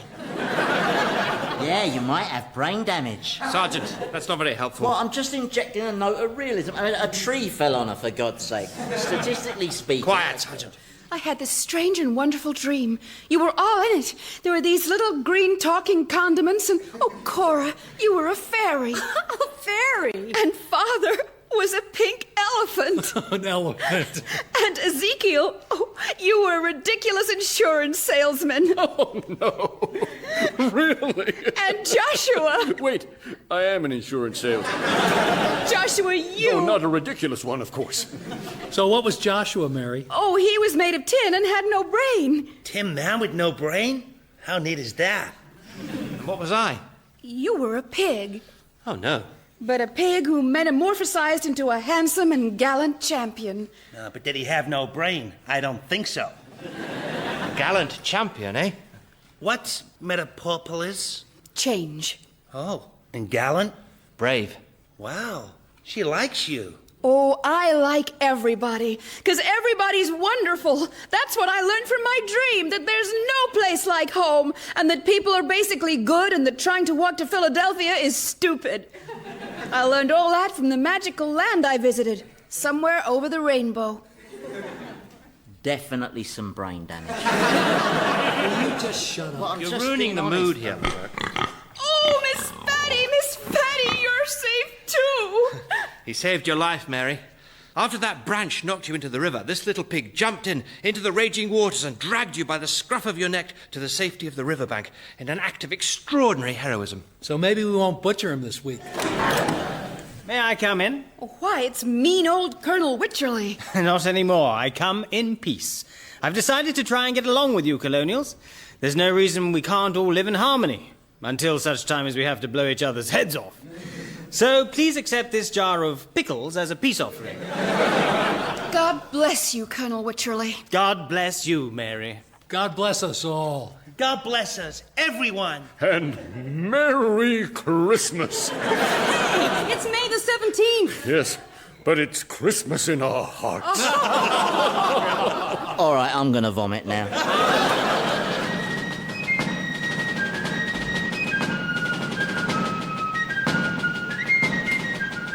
Revolting People featured Jay Tarses as Samuel, Andy Hamilton as Sergeant McGurk, Jan Ravens as Mary, and James Fleet as Captain Brimshaw. Ezekiel was played by Hugh Dennis, Joshua by Tony Maudsley, Cora by Penelope Nice, with Philip Pope and Michael Fenton Stevens. Revolting People was written by Jay Tarses and Andy Hamilton and produced by Paul Mayhew-Archer.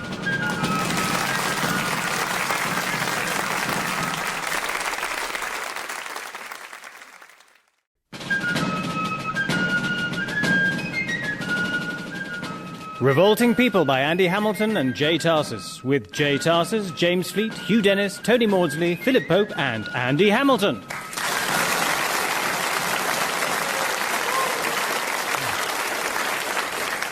Oh, holy cow, I'm bored. Eh? I'm so bored I'm talking to you.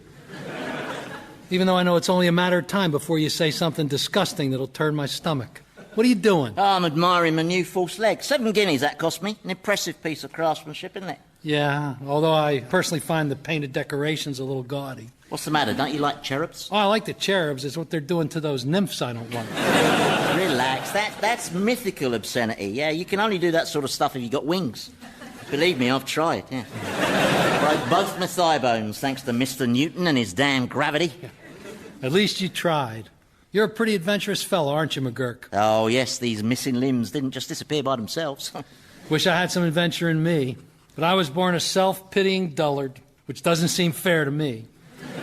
Chin up, Samuel. There's no necessity for this boredom. We could make our own entertainment, couldn't we? I know. I could shake the lice out of my wig and we could race them. Oh, yeah, lice racing, the sport of kings. We could have a steeplechase, using dead rats as hurdles. Yep, that's it. That's the stomach turner. Now, if you'll excuse me, McGurk... All right, forget the lice. How about we ambles down to the whorehouse and get sweatier than rutting pigs in August? Well, that's a sweet thought, Sergeant, but I have no money. Not essential? Yeah, but I can't see the ladies falling for your this man only has one day to live ploy again. Oh, yeah. Well, you've absolutely no money at all? Nope. This shop's not seen a customer since... I can't even remember when the since began. Well, that since is obviously the cause of this melancholy of yours. Nah, this melancholy is more than my usual despair. I'm feeling like I'm midway through my life, and nothing's happening. It's a strange experience. It's this crisis that strikes one in midlife. Someone should give it a name. What, like Derek? Yeah, Derek sounds right. Boring old Derek. I wish something exciting would happen. Oh, great news, Father. Our money worries are over. I've sold the cow. To who? To a nice commercial traveler. You mean another gypsy? Yeah. Did you get paid in magic carrots again? No, I could never get that lucky twice. He wanted to haggle, Father, but I completely bamboozled him, the gullible fool. You bamboozled him? Oh, it wasn't hard. He thought that 20 was less than 30, the poor sap. Listen, son, please don't sell our property because you're not cut out for it. Well, what am I cut out for? Well, you're very good at reaching items on inconveniently high shelves. And? Handing them down.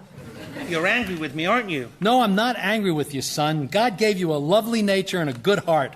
I'm just angry with him for forgetting your brain.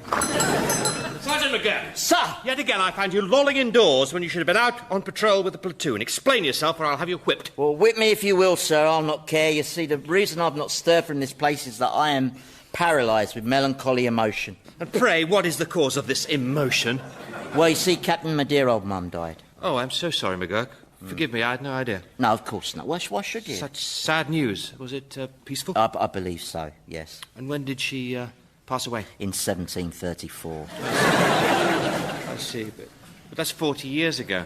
Yeah, I know, but it's only just hit me. It's a funny thing, Grief. There's often a delay, you know. But not 40 years. Oh, and you're the expert, are you? How many mothers have you lost? Well, none, but exactly, so don't lecture me on that subject. Everyone grieves in their own way. Well, do you expect me to fall for this ludicrous nonsense? Well, you've never let me down before. Now, listen here, McGurk. Howdy, you all. I'd like to buy me some merchandise. What? I want to buy some merchandise. He's a customer, Samuel. Oh, a customer. Oh, it's coming back to me now. Sorry. What items do you require, sir? Well, I need some picks. Picks. And shovels. Shovels. And some gunpowder and some pans. What kind of pans? Well, the kind you use when you're sifting for gold. Gold? Gold? Gold? Does anyone else want to say the word gold? Only I've noticed it sure does seem to be everyone's favorite word. Not me. My favorite word's fluffy. Is there anything else you want? No, I don't think so. Oh, wait, yeah, of course. I was forgetting. I needs me some business partners.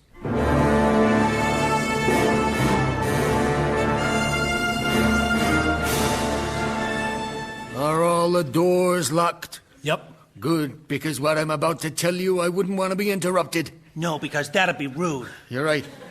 It would be rude. Also fatal.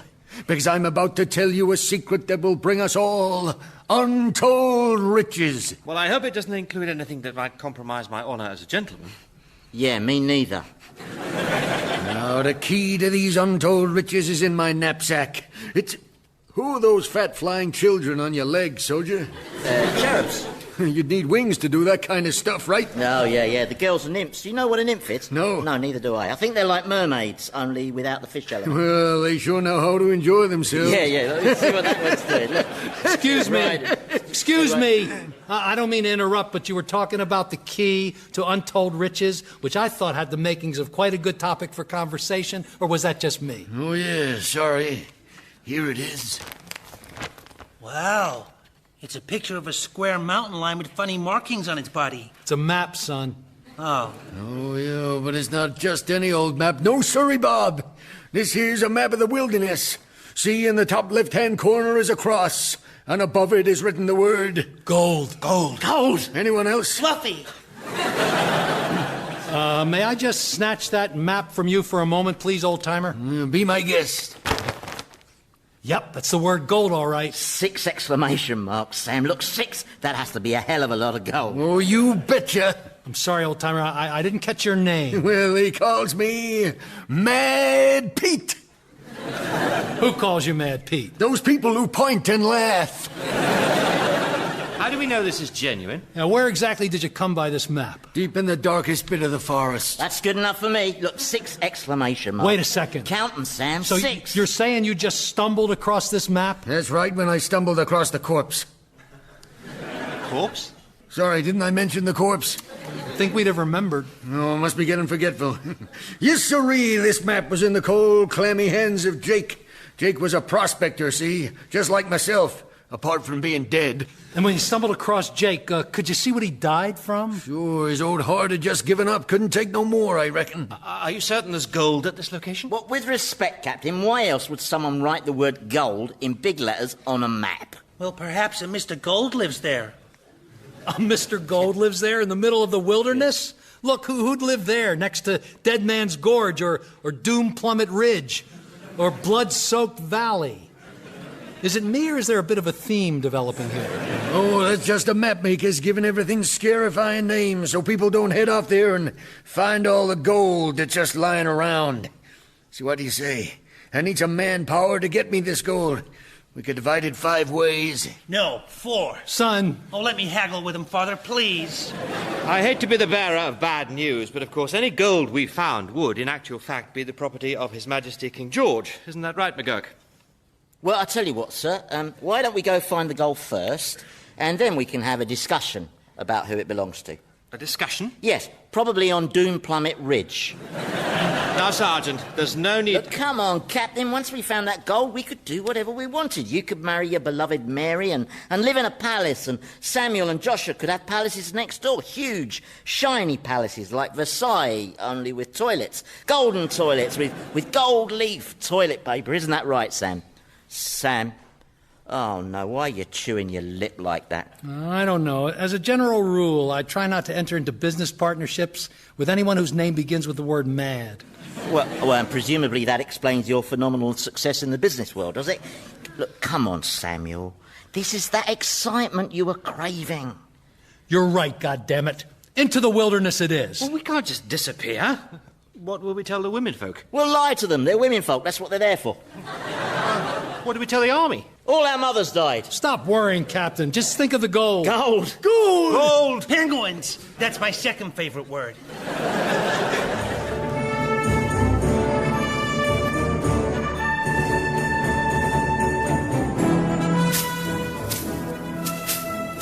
How far to the river, old-timer? It's just over yonder. Over yonder? Yep. It's been over yonder for quite a few yonders now, hasn't it? Yeah, well, that's a wilderness for you. Plenty of yonders.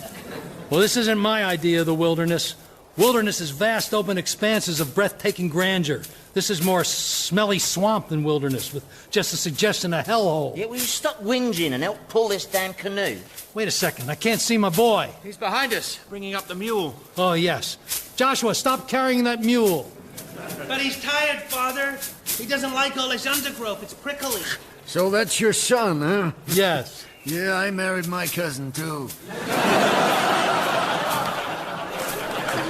I did not marry my cousin. Will you just shut up and pull? No wonder old Jake's heart gave out. This kind of exertion could kill any man. Yeah, it probably was the exertion that killed old Jake. That and those arrows. Arrows? Sorry, didn't I mention the arrows? You said his heart just stopped beating. Just gave up, you said. Couldn't take no more. Oh, that's right. Couldn't take no more arrows. Dang. Fancy forgetting to mention the arrows. You sure I didn't mention them in passing?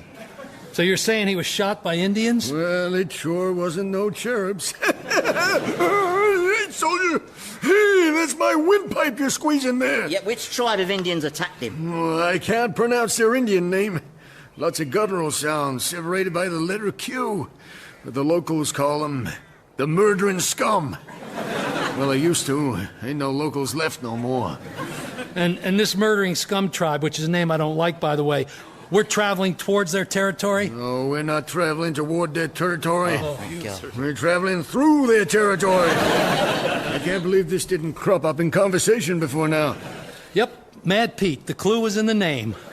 Come on, let's turn around and go back. Go back, Father? Yes, and why are you still carrying that mule? Saddle him up and then one of us can ride him. All right, Father. Just let me pull this tomahawk out of his saddle. Tomahawk? Yeah, it just come flying out of those bushes. Isn't it neat? Oh, my God. Yeah, I recognize that tomahawk. It's the kind used by the murderers. I don't think you should use that name. It's highly derogatory, might hurt their feelings. And people with hurt feelings tend to overcompensate with bursts of aggression. It's a cry for help, really. Everyone, keep calm. This is no time to panic. Oh, I think this is the perfect time to panic. And gibber. I may well do some gibbering. And vomiting. Let me listen to the drums. What are the drums saying, old-timer? Something,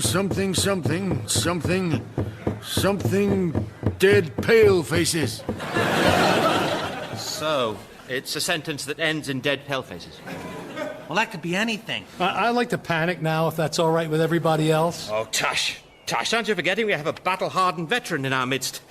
We're not going to be massacred, are we, Sergeant? Of course not, no, sir. 5 people's too few to define as a massacre. No, that's not what I meant. 25 and up is a massacre, or 50 if they're Irish. What I meant, Sergeant, what I meant is, you must have been in a similar situation before. What strategy should we adopt? Perhaps if we line up in tight formation and fire our muskets in an alternating sequence, show our discipline and fearless resolve. Obviously, Samuel will have to stop vomiting. That completely spoils the effect. With all due respect, sir, this seems to be a situation that calls for an act of courage from a commanding officer. Is it? I'm afraid so, sir, yes. All right, then I shall attempt to parley with the savages. Oh, by the way, I don't know as I'd call them savages. No, of course not, no. Now, listen, you chaps. Chaps is good, Brimshaw. I'm Captain Walter Brimshaw. I come from mighty king across the water. He have many sticks that shoot fire. Oh, now you've done it. They hate being patronized. Well, this is a sticky situation. Any suggestions, gentlemen? I think we should run away, like Sergeant McGurk did a while back. Good thought.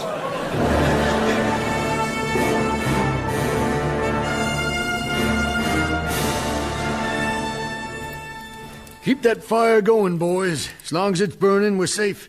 Indians are afraid of fire. Really? Yeah, sure they are. Oh, no, wait, that's animals. Animals are afraid of fire. Indians love fire, yeah. This'll attract them for sure. Sweet mother of God. Don't you worry none, because those savages are most definitely afraid of this. A harmonica. Yep. Listen to this. Yep, Mad Pete. Always read the label. Give me that thing. Ooh, just thinking about all that gold is making me go all goose-pimply, you know, even on my wooden bits. What do you spend your share on, McGurk? Respectability, Joshua. Yeah, I'm going to buy me a peerage, a seat in Parliament, and a huge country estate in Scotland. Whereabouts in Scotland? Well, not too near Culloden, because there are people who still remember me there, but somewhere with a glen and a loch and some lovely lassies who don't mind the odd splinter. Oh, that's a pipe dream, McGurk. Why? Because Britain is not a country where someone can just buy their way into a peerage. Honestly, you're so naive sometimes. He's naive. Yes. Just checking. Well, then, Captain, what are your plans? Oh, I don't desire much. Just to buy myself out of the army, purchase a cosy little homestead where I can raise a family with my beloved Mary. I know it probably sounds a little bit dull. Yes, it does. Samuel, how about you? Well, I've always had this dream that one day I'd travel the globe and see all the wonders this beautiful world of ours has to offer. I want to see the moon rise over the luminous glory of the Taj Mahal. Watch the setting sun cast its russet shadows over the Himalayas. See the pyramids towering over the golden sands of the desert and bathe in the sparkling waters of the tropics. I want to travel to the Holy Land, to Jerusalem, the shining city on the hill, and then travel eastwards into Asia and retrace the wondrous footsteps of the legendary Alexander the Great. Or failing that, I just might buy me some nice shoes. My dream is to open a hospital for sick animals. Yeah, dear. Don't laugh at me. I'm sorry, Joshua, but animals are meant for eating, not nursing. The Bible clearly states the good Lord put creatures on this earth as ingredients. Wait a minute. You're always poo-pooing the Bible. You maintain that the Ten Commandments were a forgery. Well, we've only got Moses' word for them, haven't we? I mean, look at the facts. A married property owner goes up a mountain and comes back with divine laws that tell everybody to keep their hands off his wife and oxen. A coincidence? I don't think so. Well, we all know your views on stealing, McGurk. I notice all these picks and shovels are marked property of His Majesty's army. Yeah, are you saying I'm a thief? It's King George of Germany. Don't call me a thief, Yo, all right? don't laugh at my animal. You're all I'm not a thief. Teach everyone. Yes, sirree, this is how it all begins. What? The little disagreements, I've seen it before. Seen what before? The murderous lust for gold. Sorry, didn't I mention the murderous lust for gold? Well, what do you think? Well, it begins with little arguments, then big arguments, then insane suspicions, then fights, then murder. Next thing you know, you're a bleached skeleton lying in the sand with a knife stuck in your ribs as a warning. That's just absurd. We're all rational people You're here. already showing the first symptoms, the squabbling. What are the next symptoms? Wanting to kill any strangers who happen along. This man's scaring me. There's nothing to be worried about, Joshua. We won't succumb to this. What's that rustling? Kill him! Kill him, whoever he is! He wants that gold! Kill him! Relax, Sergeant. That's just a squirrel. Yeah, but why is he following us, eh? You can't trust these squirrels. And what if he snitches? Take no chances. Kill him! Pull yourself together, man. You're behaving like a girly Italian. You're English. Sons of Albion don't succumb to feverish insanity. Don't you have a king who talks to trees? Oh, that's different. That's about companionship. Hey, Father! Father! Look what I found glinting in the stream. My God, it's gold! Gold! Gold! Gold! Gold! Gold! Afraid not. No, this is what we call morons gold. Basically, it's just shiny mud. We got excited over shiny mud? Well, that's what the gold lust does to you. It makes you... Oh, no. The Indians are back. Quick, get the wagons in a circle. Why'd you say that? I don't know, it just leaped out. We don't have wagons. I know, I'm really embarrassed. Load your muskets, come on. I think they're aiming arrows at McGurk's leg because they like the sound it makes. See? All right, you tenderfeet, take cover, keep your heads down, and hand me my harmonica.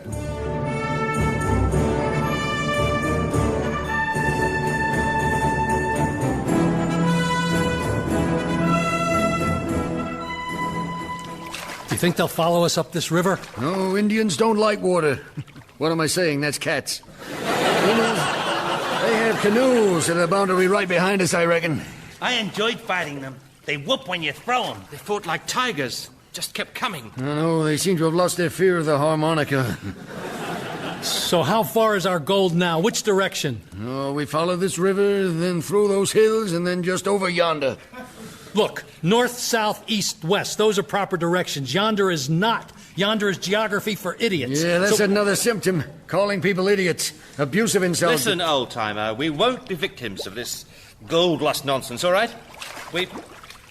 What are you doing, Sergeant? Just strangling this water vole. Why? Oh, he was swimming alongside the canoe with the intention of stealing the map. Well, he can forget that now. Father, he's murdered that bull. Don't worry, son. He's just under pressure, that's all. We all are. Let's just try and relax on this beautiful, soothing, calm river. Yes, it's a beautiful, peaceful stretch, isn't it? Sure is, till we get round this bend. Remind me, did I mention the waterfall? What waterfall?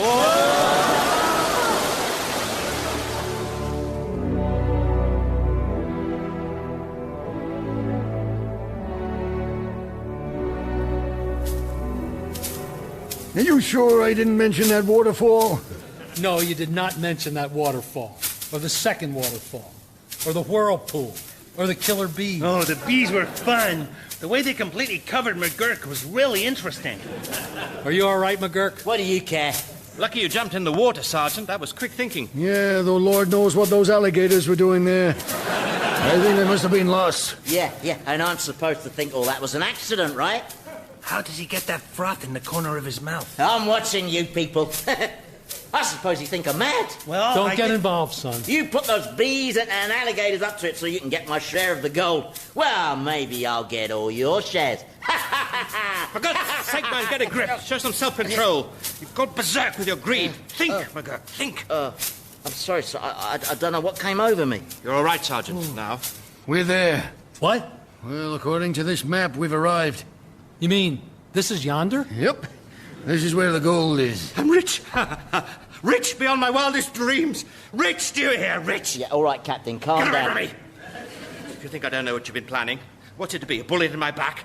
My throat cut in my sleep? Well, we wouldn't do that, Captain. No, you wouldn't, because I'm going to kill you all first. Oh, he's strangling me. Get him off. I can't. Yeah, you can, son. You've got the strength of 30 men. Yeah, but the captain seems to have the strength of 20.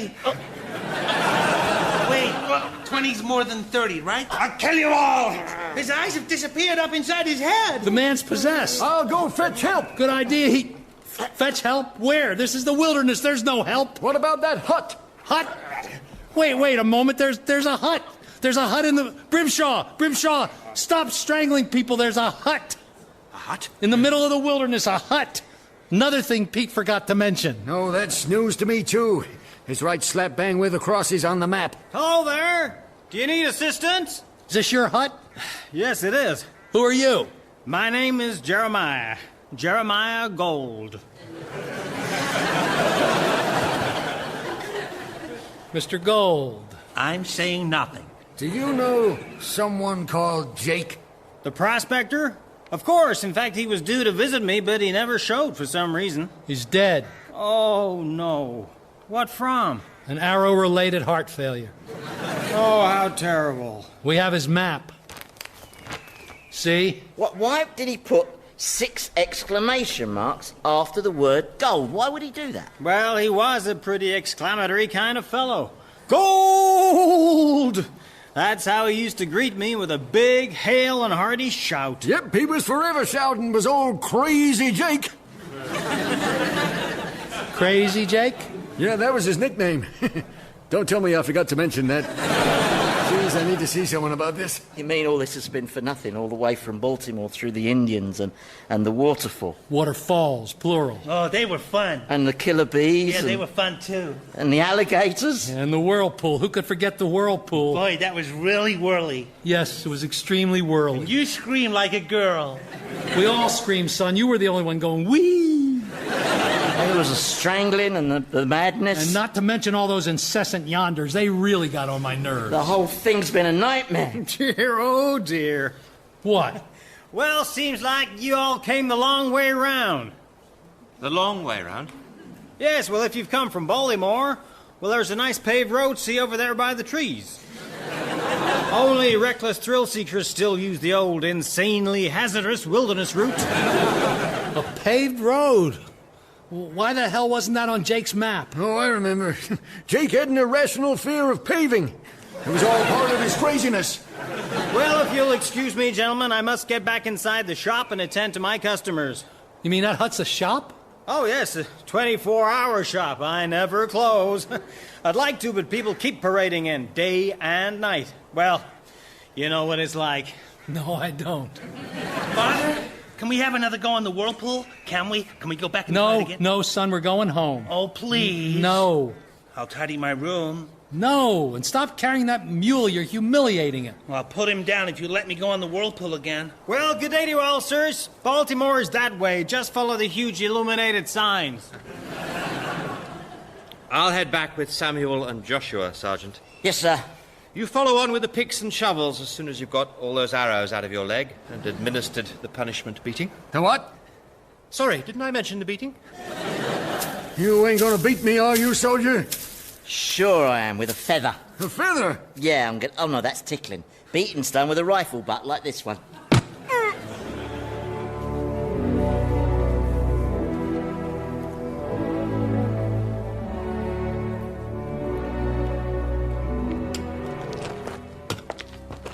Not far to Baltimore now. Nice road. Never thought I'd be so pleased to see my good old depressingly empty shop and my endlessly troublesome daughters and my repulsively objectionable son-in-law. Yeah, I'll never wish for excitement again.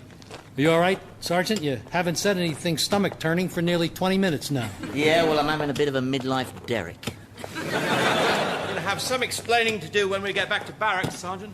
Well, I shall simply explain that my absence was caused by my being driven mad by the grief occasioned by the death of my poor late mother, God rest her soul, whoever she was. Well, the garrison commander isn't going to fall for that hogwash. McGurk is not an idiot. He went to Eton and Sandhurst and is a member of the House of Lords. And he's not an idiot. Nope. Just checking. I liked all that looking for gold. Can we go again, Father? Please, can we? No. Well, maybe Matt Pete'll take me. Where did he get to anyway? He's back in the forest having a lie down. In a ditch. Is he resting? Well, he's not moving. I'd like to make an announcement. Can I apologise most sincerely for trying to murder you all? Oh, please, think nothing Don't of worry it. about it. No, it was very poor form. I feel I've let myself down. I don't know what came over me. Ah, it was the lure of the gold. Brimshaw made monsters of us all. Apart from Joshua, who was protected by his stupidity. I'm just lucky, I guess. Well, there's a clear moral to be had here.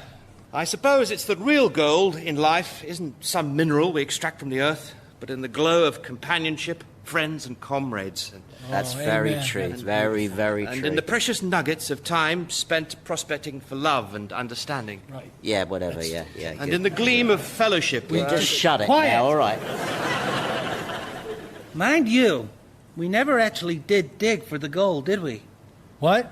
Well, it could have been a coincidence that a man named Mr. Gold happened to live in a place marked gold on the map. We never actually dug to find out. Yeah, well, we're not going back. And anyway, McGurk here tore up the map, didn't you? Tore it up and threw it away. Oh, and I'm supposed to believe that, am I? Hey? I know what you're up to. You're gonna sneak back and dig it up without me. Well, I want my share. I want my gold. My gold! Hey, what do you know? He's brighter than I thought.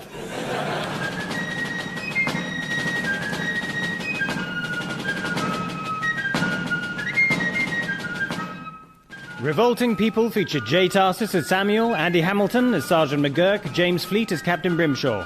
Joshua was played by Tony Maudsley, Mad Pete by Hugh Dennis, and Mr. Gold by Philip Pope. Revolting People was written by Jay Tarses and Andy Hamilton and produced by Paul Mayhew-Archer.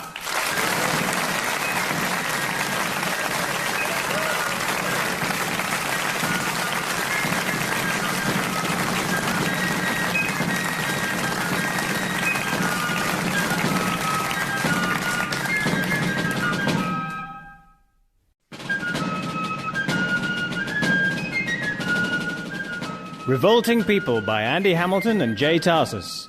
With Jay Tarses, James Fleet, Hugh Dennis, Tony Maudsley, Jan Ravens, Penelope Nice, and Andy Hamilton.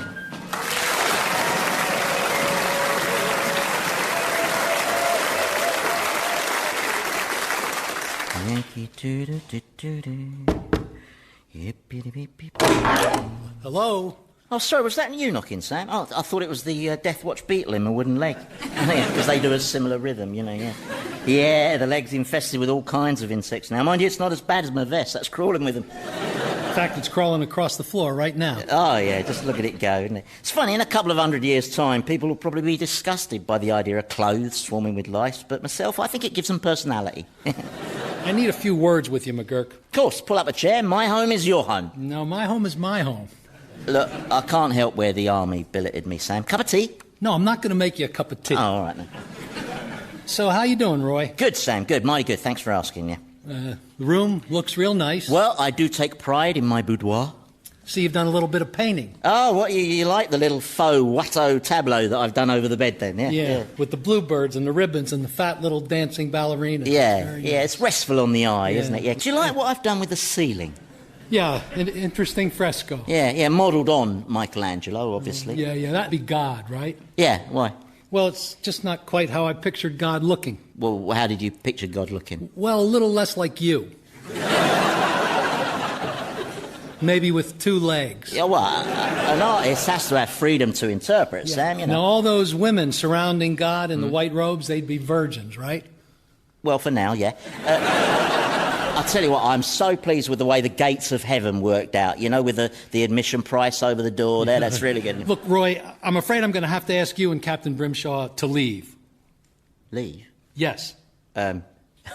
Beg pardon, sir, I don't understand. It's been almost 3 years you've been living here. Oh, 3 delightful, fun-filled years. Yeah, each day's been a distinct joy. But see, there comes a time... Yeah, but where would I go? I have to be billeted here. It's the law. Plus, we've become business associates and chums. You and me, haven't we, eh? And I'd like to do a matching tableau on the other wall with a sporting theme this time. Yeah, I know, Roy, but look here, we're on separate sides of the fence. There's going to be a war. Relax, Sam. There'll be no war. The skill and diplomacy of our wonderful British Prime Minister will see to that.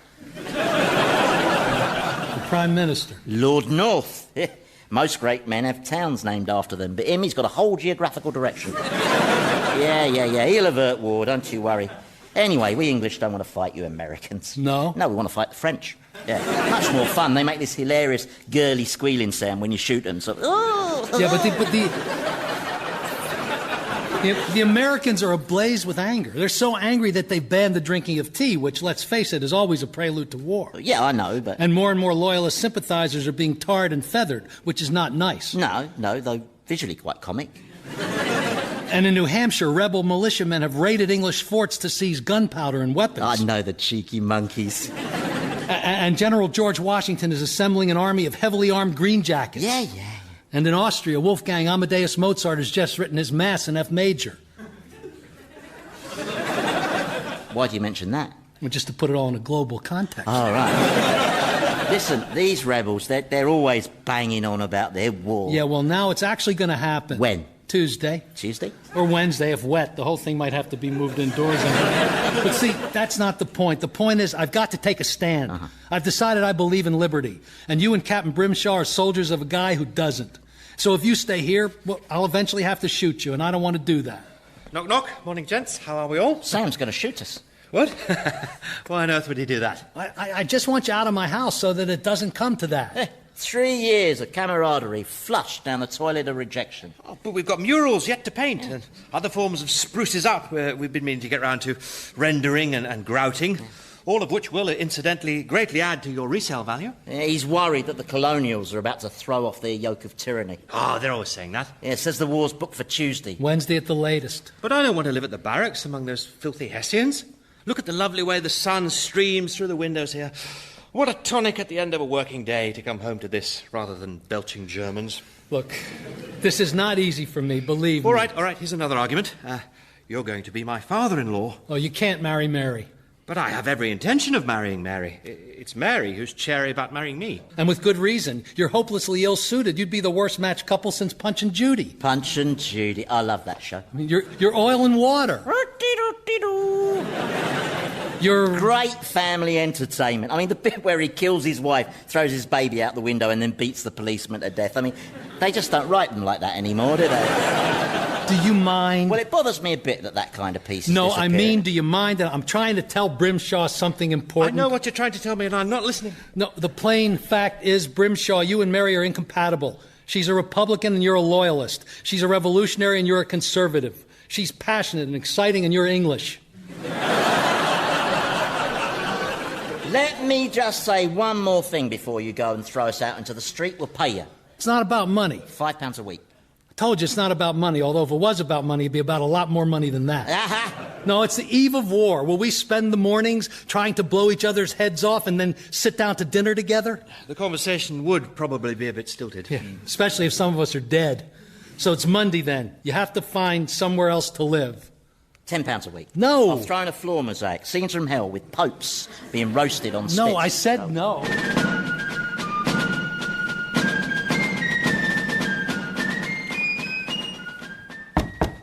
Who is it?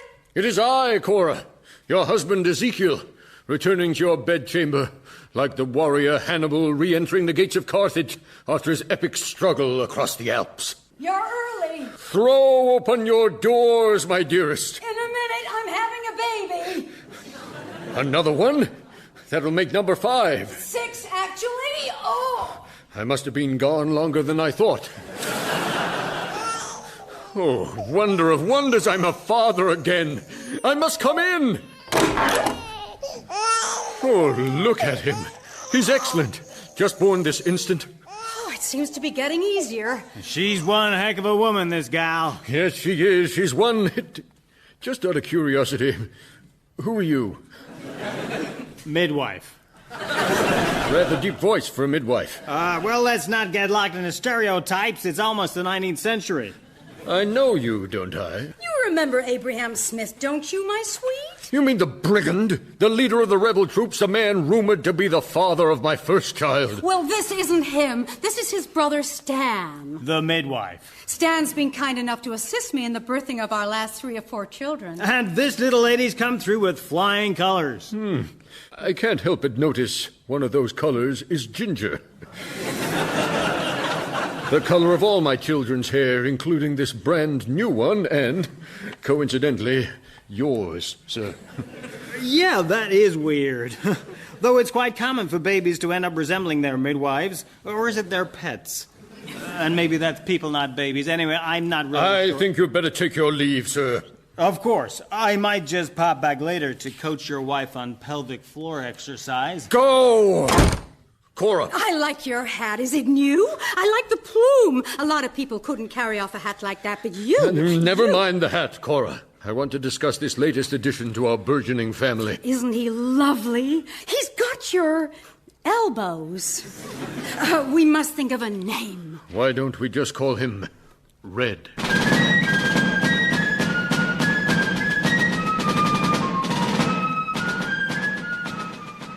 Father, may I talk to you in private? Are you busy in the shop? If that's supposed to be funny, Mary, I fail to see the humor of it. It's just I need to talk to you in private. Sure, go ahead. No, this isn't private enough. Let's step out into the back alley.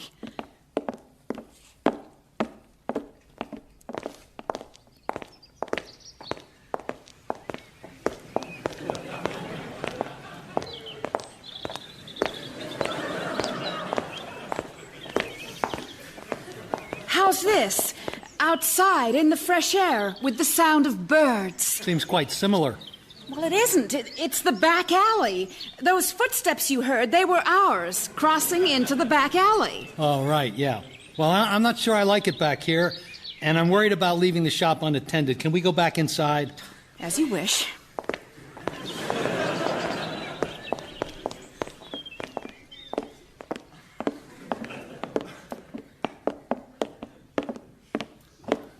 Gee, this place is bigger than I thought. You know, it's deceptive, which is good if you ever decide to sell. Have we always had this corridor? Here we are, back in the shop. Happy now? Yeah. Now, what did you want to tell me? I'm angry beyond belief that you are summarily throwing the man I love out onto the street. Yes, but you're a red-coat-hating hellcat. You've not stopped carping for 3 years at the sheer injustice of having to lodge those infernal Brits under our roof. That was just idle chit-chat. In the interim, I've fallen desperately in love with an Englishman. We are talking about Captain Brimshaw now, aren't we? What? Yeah, just checking because Sergeant McGurk is... Oh, good God! No, okay. Well, see, Mary, the thing of it is, I've changed my tune and I've come around to your way of thinking, Ray the English. I want them out of my country, ergo, out of my house. Well, in that case, I have a confession to make, but I can't tell you here.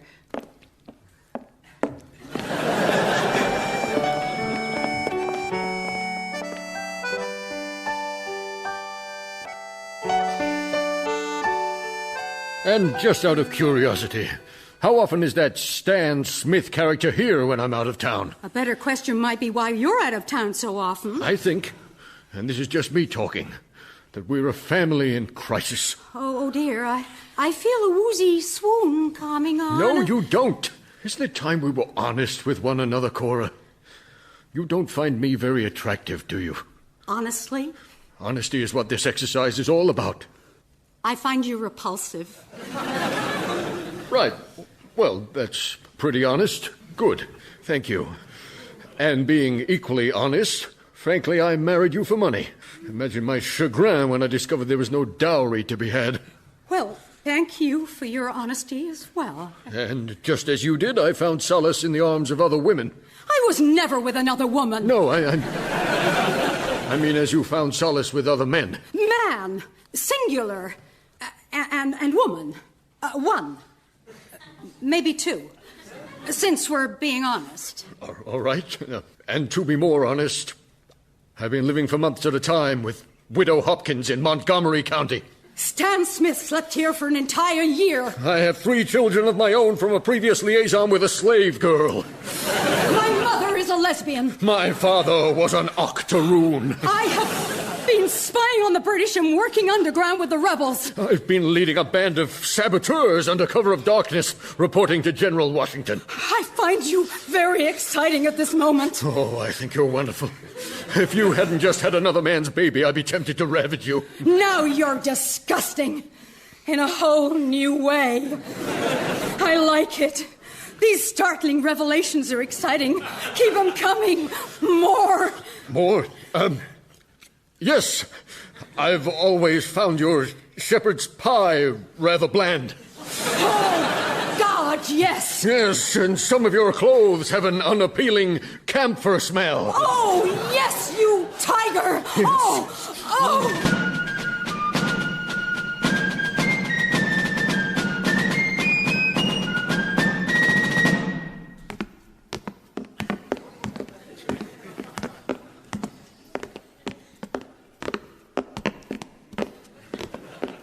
Boy, this cellar's really deep, isn't it? Yeah, loads of storage space. You could store all sorts of stuff down here. Like those cannons? Yeah, I'm looking after those for some friends. You didn't see them, by the way. Are they the big secret you wanted to tell? No. Here's my secret. Captain Walter Brimshaw wants to marry me. I already know that. Well, what you don't know is that I want to marry him, too. Really? And I want to live in England with him. But you despise England. No, I don't. That's the irony. If anything, I've become something of an Anglophile because of the man I love. But that's astonishing. We've taken opposite stands. Life is full of strange twists and turns. Not unlike this house. And this latest twist means I can't go on living this lie I've been living. Have all of us till now been living lives of lies? I think we all have. Oh, look, here comes Joshua with a small sheep on his head. Well, your brother's one who hasn't been living a life of lies. He's truly an idiot. No, Father. And Mary, why are you down here in the cellar? Why are you wearing a sheep on your head? I asked you first. We're down here because I wanted to tell Father in private of my true feelings. About Captain Brimshaw and your desire to sail to England with him? You know about that? Of course. In fact, I've been attempting to broker passage for Mary and the captain on a British frigate. But you don't have the sense you were born with. You're running around with a sheep on your head. It's a facade, Father. A what? A sham. A masquerade. I've just been pretending to be stupid. Well, you've carried it off brilliantly. But why? Well, because parents often feel emotionally threatened when they have exceptionally clever children. And I didn't want Father to feel insecure and pathetic. Why are you suddenly springing all this on me? Well, for two reasons. First, I heard there's a new trend towards honesty around here. And second, I've just been awarded the chair in philosophy at the Sorbonne. That's in Paris, by the way. In France, and it's not really a chair. It's a sort of... I know where Paris, France is. You see, this is the insecurity I was worried about. Anyway, how clever are you? Well, if you must know, I'm close to being a genius. Yeah, what's 1575 times 19? 29,925. Next question. Why do you have a sheep on your head? I said close to being a genius. It's a fine line.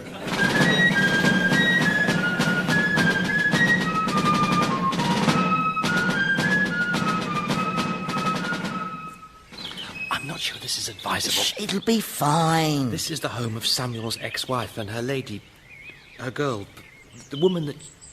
Would you pick your own euphemism?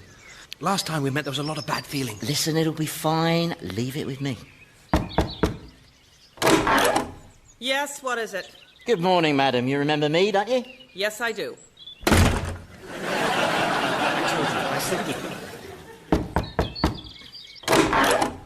What? Well, me and my captain here have been pitched out of your ex-husband's house, and we thought it might be jolly if we moved in with you and your euphemism.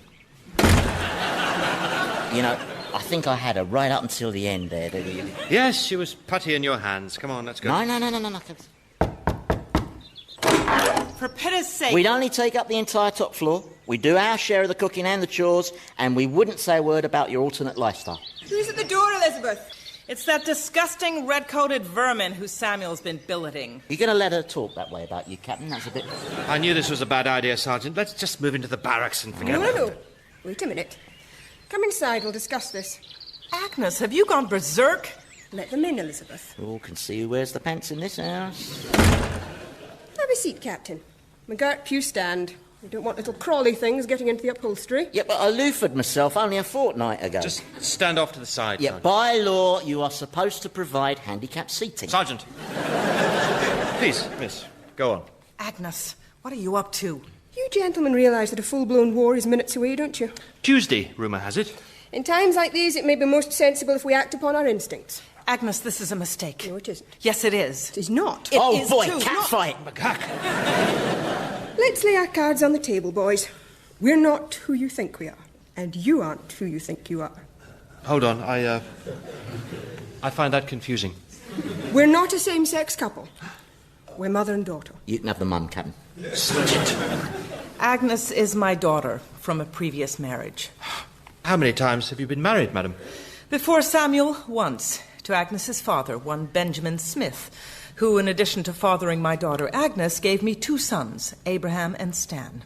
Which means not only are Abraham and Stan my brothers, but they're also the fathers of many of Cora's children, which would make them not only Cora's lovers, but also her half-brothers. This all sounds very rural. I mean... So, it seems like you're the mother of most of the people I know. I've had my share of youngsters, yes. We're not related by any chance, are we? Only if I'd had union with Satan, but even I draw the line somewhere. You, Captain Brimshaw, however, happen to Stop. I know what you're going to say, and it's impossible. I am not your brother. But you are a distant cousin. Does the name Thaddeus Perkins mean anything to you? Uncle Thaddeus? My father's cousin. Holy cow. I've got to sit down. Not in this house. Oh, no, does this mean I'm related to my beloved Mary? Yes, but distantly enough where you won't have 3-headed children. 2-headed, possibly, but... Are Sam and Cora and Mary and Joshua aware of this twisted farrago of lies? No. When I left Sam long ago, the children were small, and Sam was never aware I'd been previously married. Well, I don't mean to judge you, madam, but that's reprehensible. I'm not proud of my behaviour, which is why I've tried to keep it quiet. But, Mother, that's hopeless. It's impossible to live one's life in a quagmire of deception and deceit. Well, I think you're wrong there. But, I'll tell you what, is there any chance of some tea and a few biscuits while we listen to all these disturbing revelations? And perhaps a chair for a lame person? I'll find you a stool, Cousin Roy. Ooh.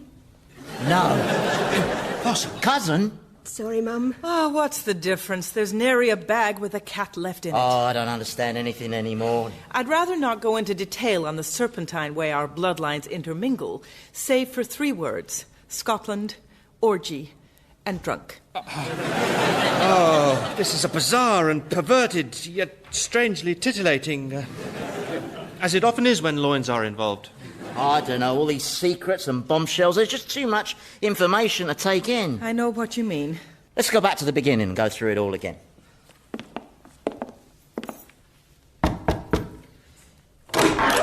Good morning, madam. You remember me, don't you? Yes, I do.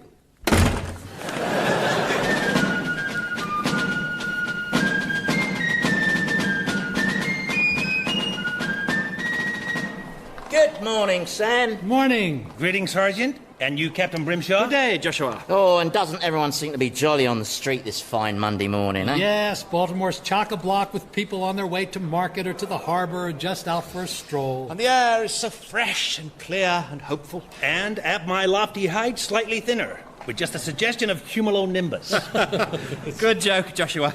Witty yet meteorological at the same time. Well, multi-layer bon mots are my forte. Why, look, isn't that Mary over there with Cora and a few of my delightful red-headed grandchildren? Why, yes, it is. Mary. You seem particularly rosy-cheeked and sparkly, Walter. And you seem spectacularly beautiful, Mary. Well, if I look beautiful on the outside, it's because the world is making me feel beautiful on the inside. This is the nicest and politest I've ever seen it anywhere. Are you positive about this war, Sam? Because on the surface, things couldn't be more cheery. Ah, but it's only Monday. War's set for Tuesday. Yeah, but you think that at least there'd be the odd practice lynching or a bit of, No, everyone's out enjoying this last day of peace. Oh, I rather like all the atmosphere of, how are you doing? And good to see you. And never been better. Howdy doody doody. Sir? Yes? Don't do that. Tell me, Roy, were you and the captain able to find lodging? Well, yes, we were, Sam. Coincidentally with someone you once knew very well. Who? Well, I can't say in front of your children, no. Well, shall we move off a distance so we can speak conspiratorially? Yeah. Let's. My stump's chafing me. These cobblestones play havoc with my prosthesis, So, who are you staying with? Your former wife. Elizabeth? And her bedmate, who it turns out isn't her bedmate after all, but her daughter. Not yours, hers, by a previous marriage unbeknownst to you. Oh, I knew about that marriage to Jeremy Hackett. Benjamin Smith. Oh, I don't know about that one. So, that makes Abraham and Stan Smith... Absolutely no relation to you whatsoever, no. But on the other hand, it turns out because of some shadowy encounter Elizabeth had between husbands, you and I are distant cousins, and 11th and 12th in line for the throne of Sweden. Don't ask me how it works, that's just the way it is. Well, you knocked me over with a feather. What a tangled web we have here. So we actually could be kings of Sweden. Yeah. I mean, a lot of people have to go mad and get poisoned, but, that can be arranged. Boy, old Elizabeth's sown a lot of oats, hasn't she? Yep, several fields worth. Hackett, Smith, the occasional Scandinavian. I don't know, you think you know somebody, but then all of a sudden you find out your wife's a whore. I know. Isn't that always the way? Oh, ahoy there, Father Oliphant and Sergeant McGurk. Wonderful morning, huh? Yes, hello there, son-in-law. You've lost some weight, Mr. Spriggs. Getting ready for the war. Want to be fit. Starts tomorrow, or possibly Wednesday. Either way, I plan to be in the thick of it. I always figured you for a coward, or at the very least, a monarchist sympathiser. Goodness, no, that was all a crafty smokescreen. So you're saying the pompous windbag routine wasn't the real you? No, indeed. Just like the omniscient Zeus as he metamorphosed into a ravishing swan to deflower the delicate nymph Leda by the sylvan waters of Arcadia. Such was my disguise of florid and abstruse verbosity. Did you stick with that? I made it as far as the swan. Well, I shan't detain you.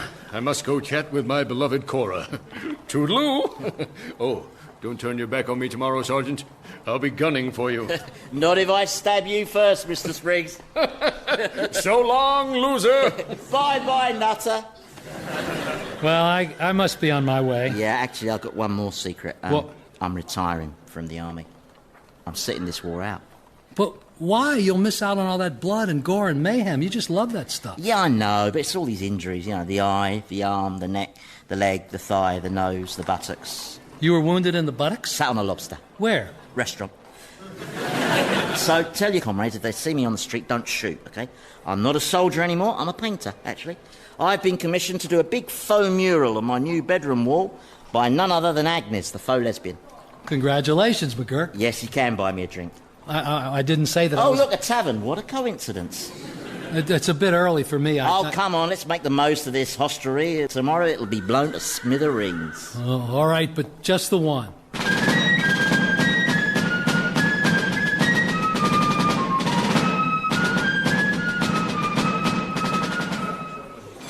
Well, this is a sorry state of affairs. Sam, your glass is empty. I can only have just the one. I'm only pouring you one. Here goes.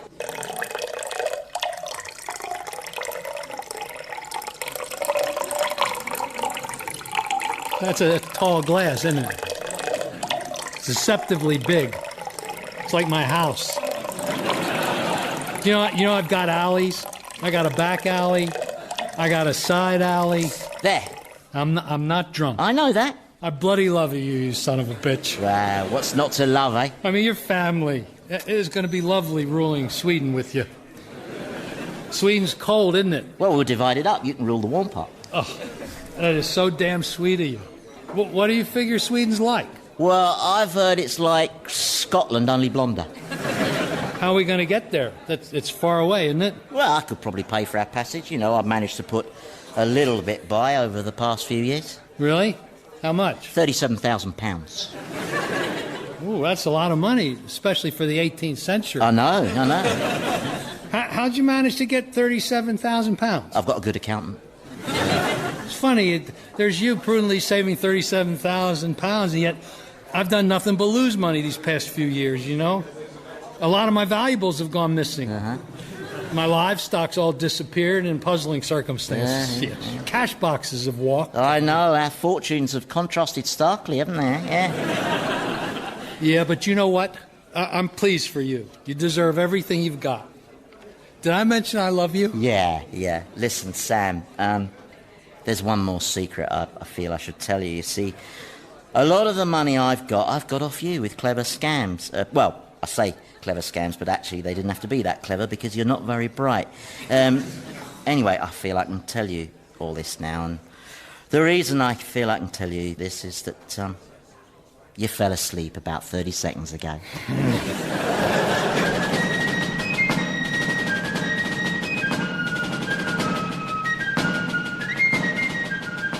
Revolting People featured Jay Tarses as Samuel, Andy Hamilton as Sergeant McGurk, Jan Ravens as Mary, and James Fleet as Captain Brimshaw.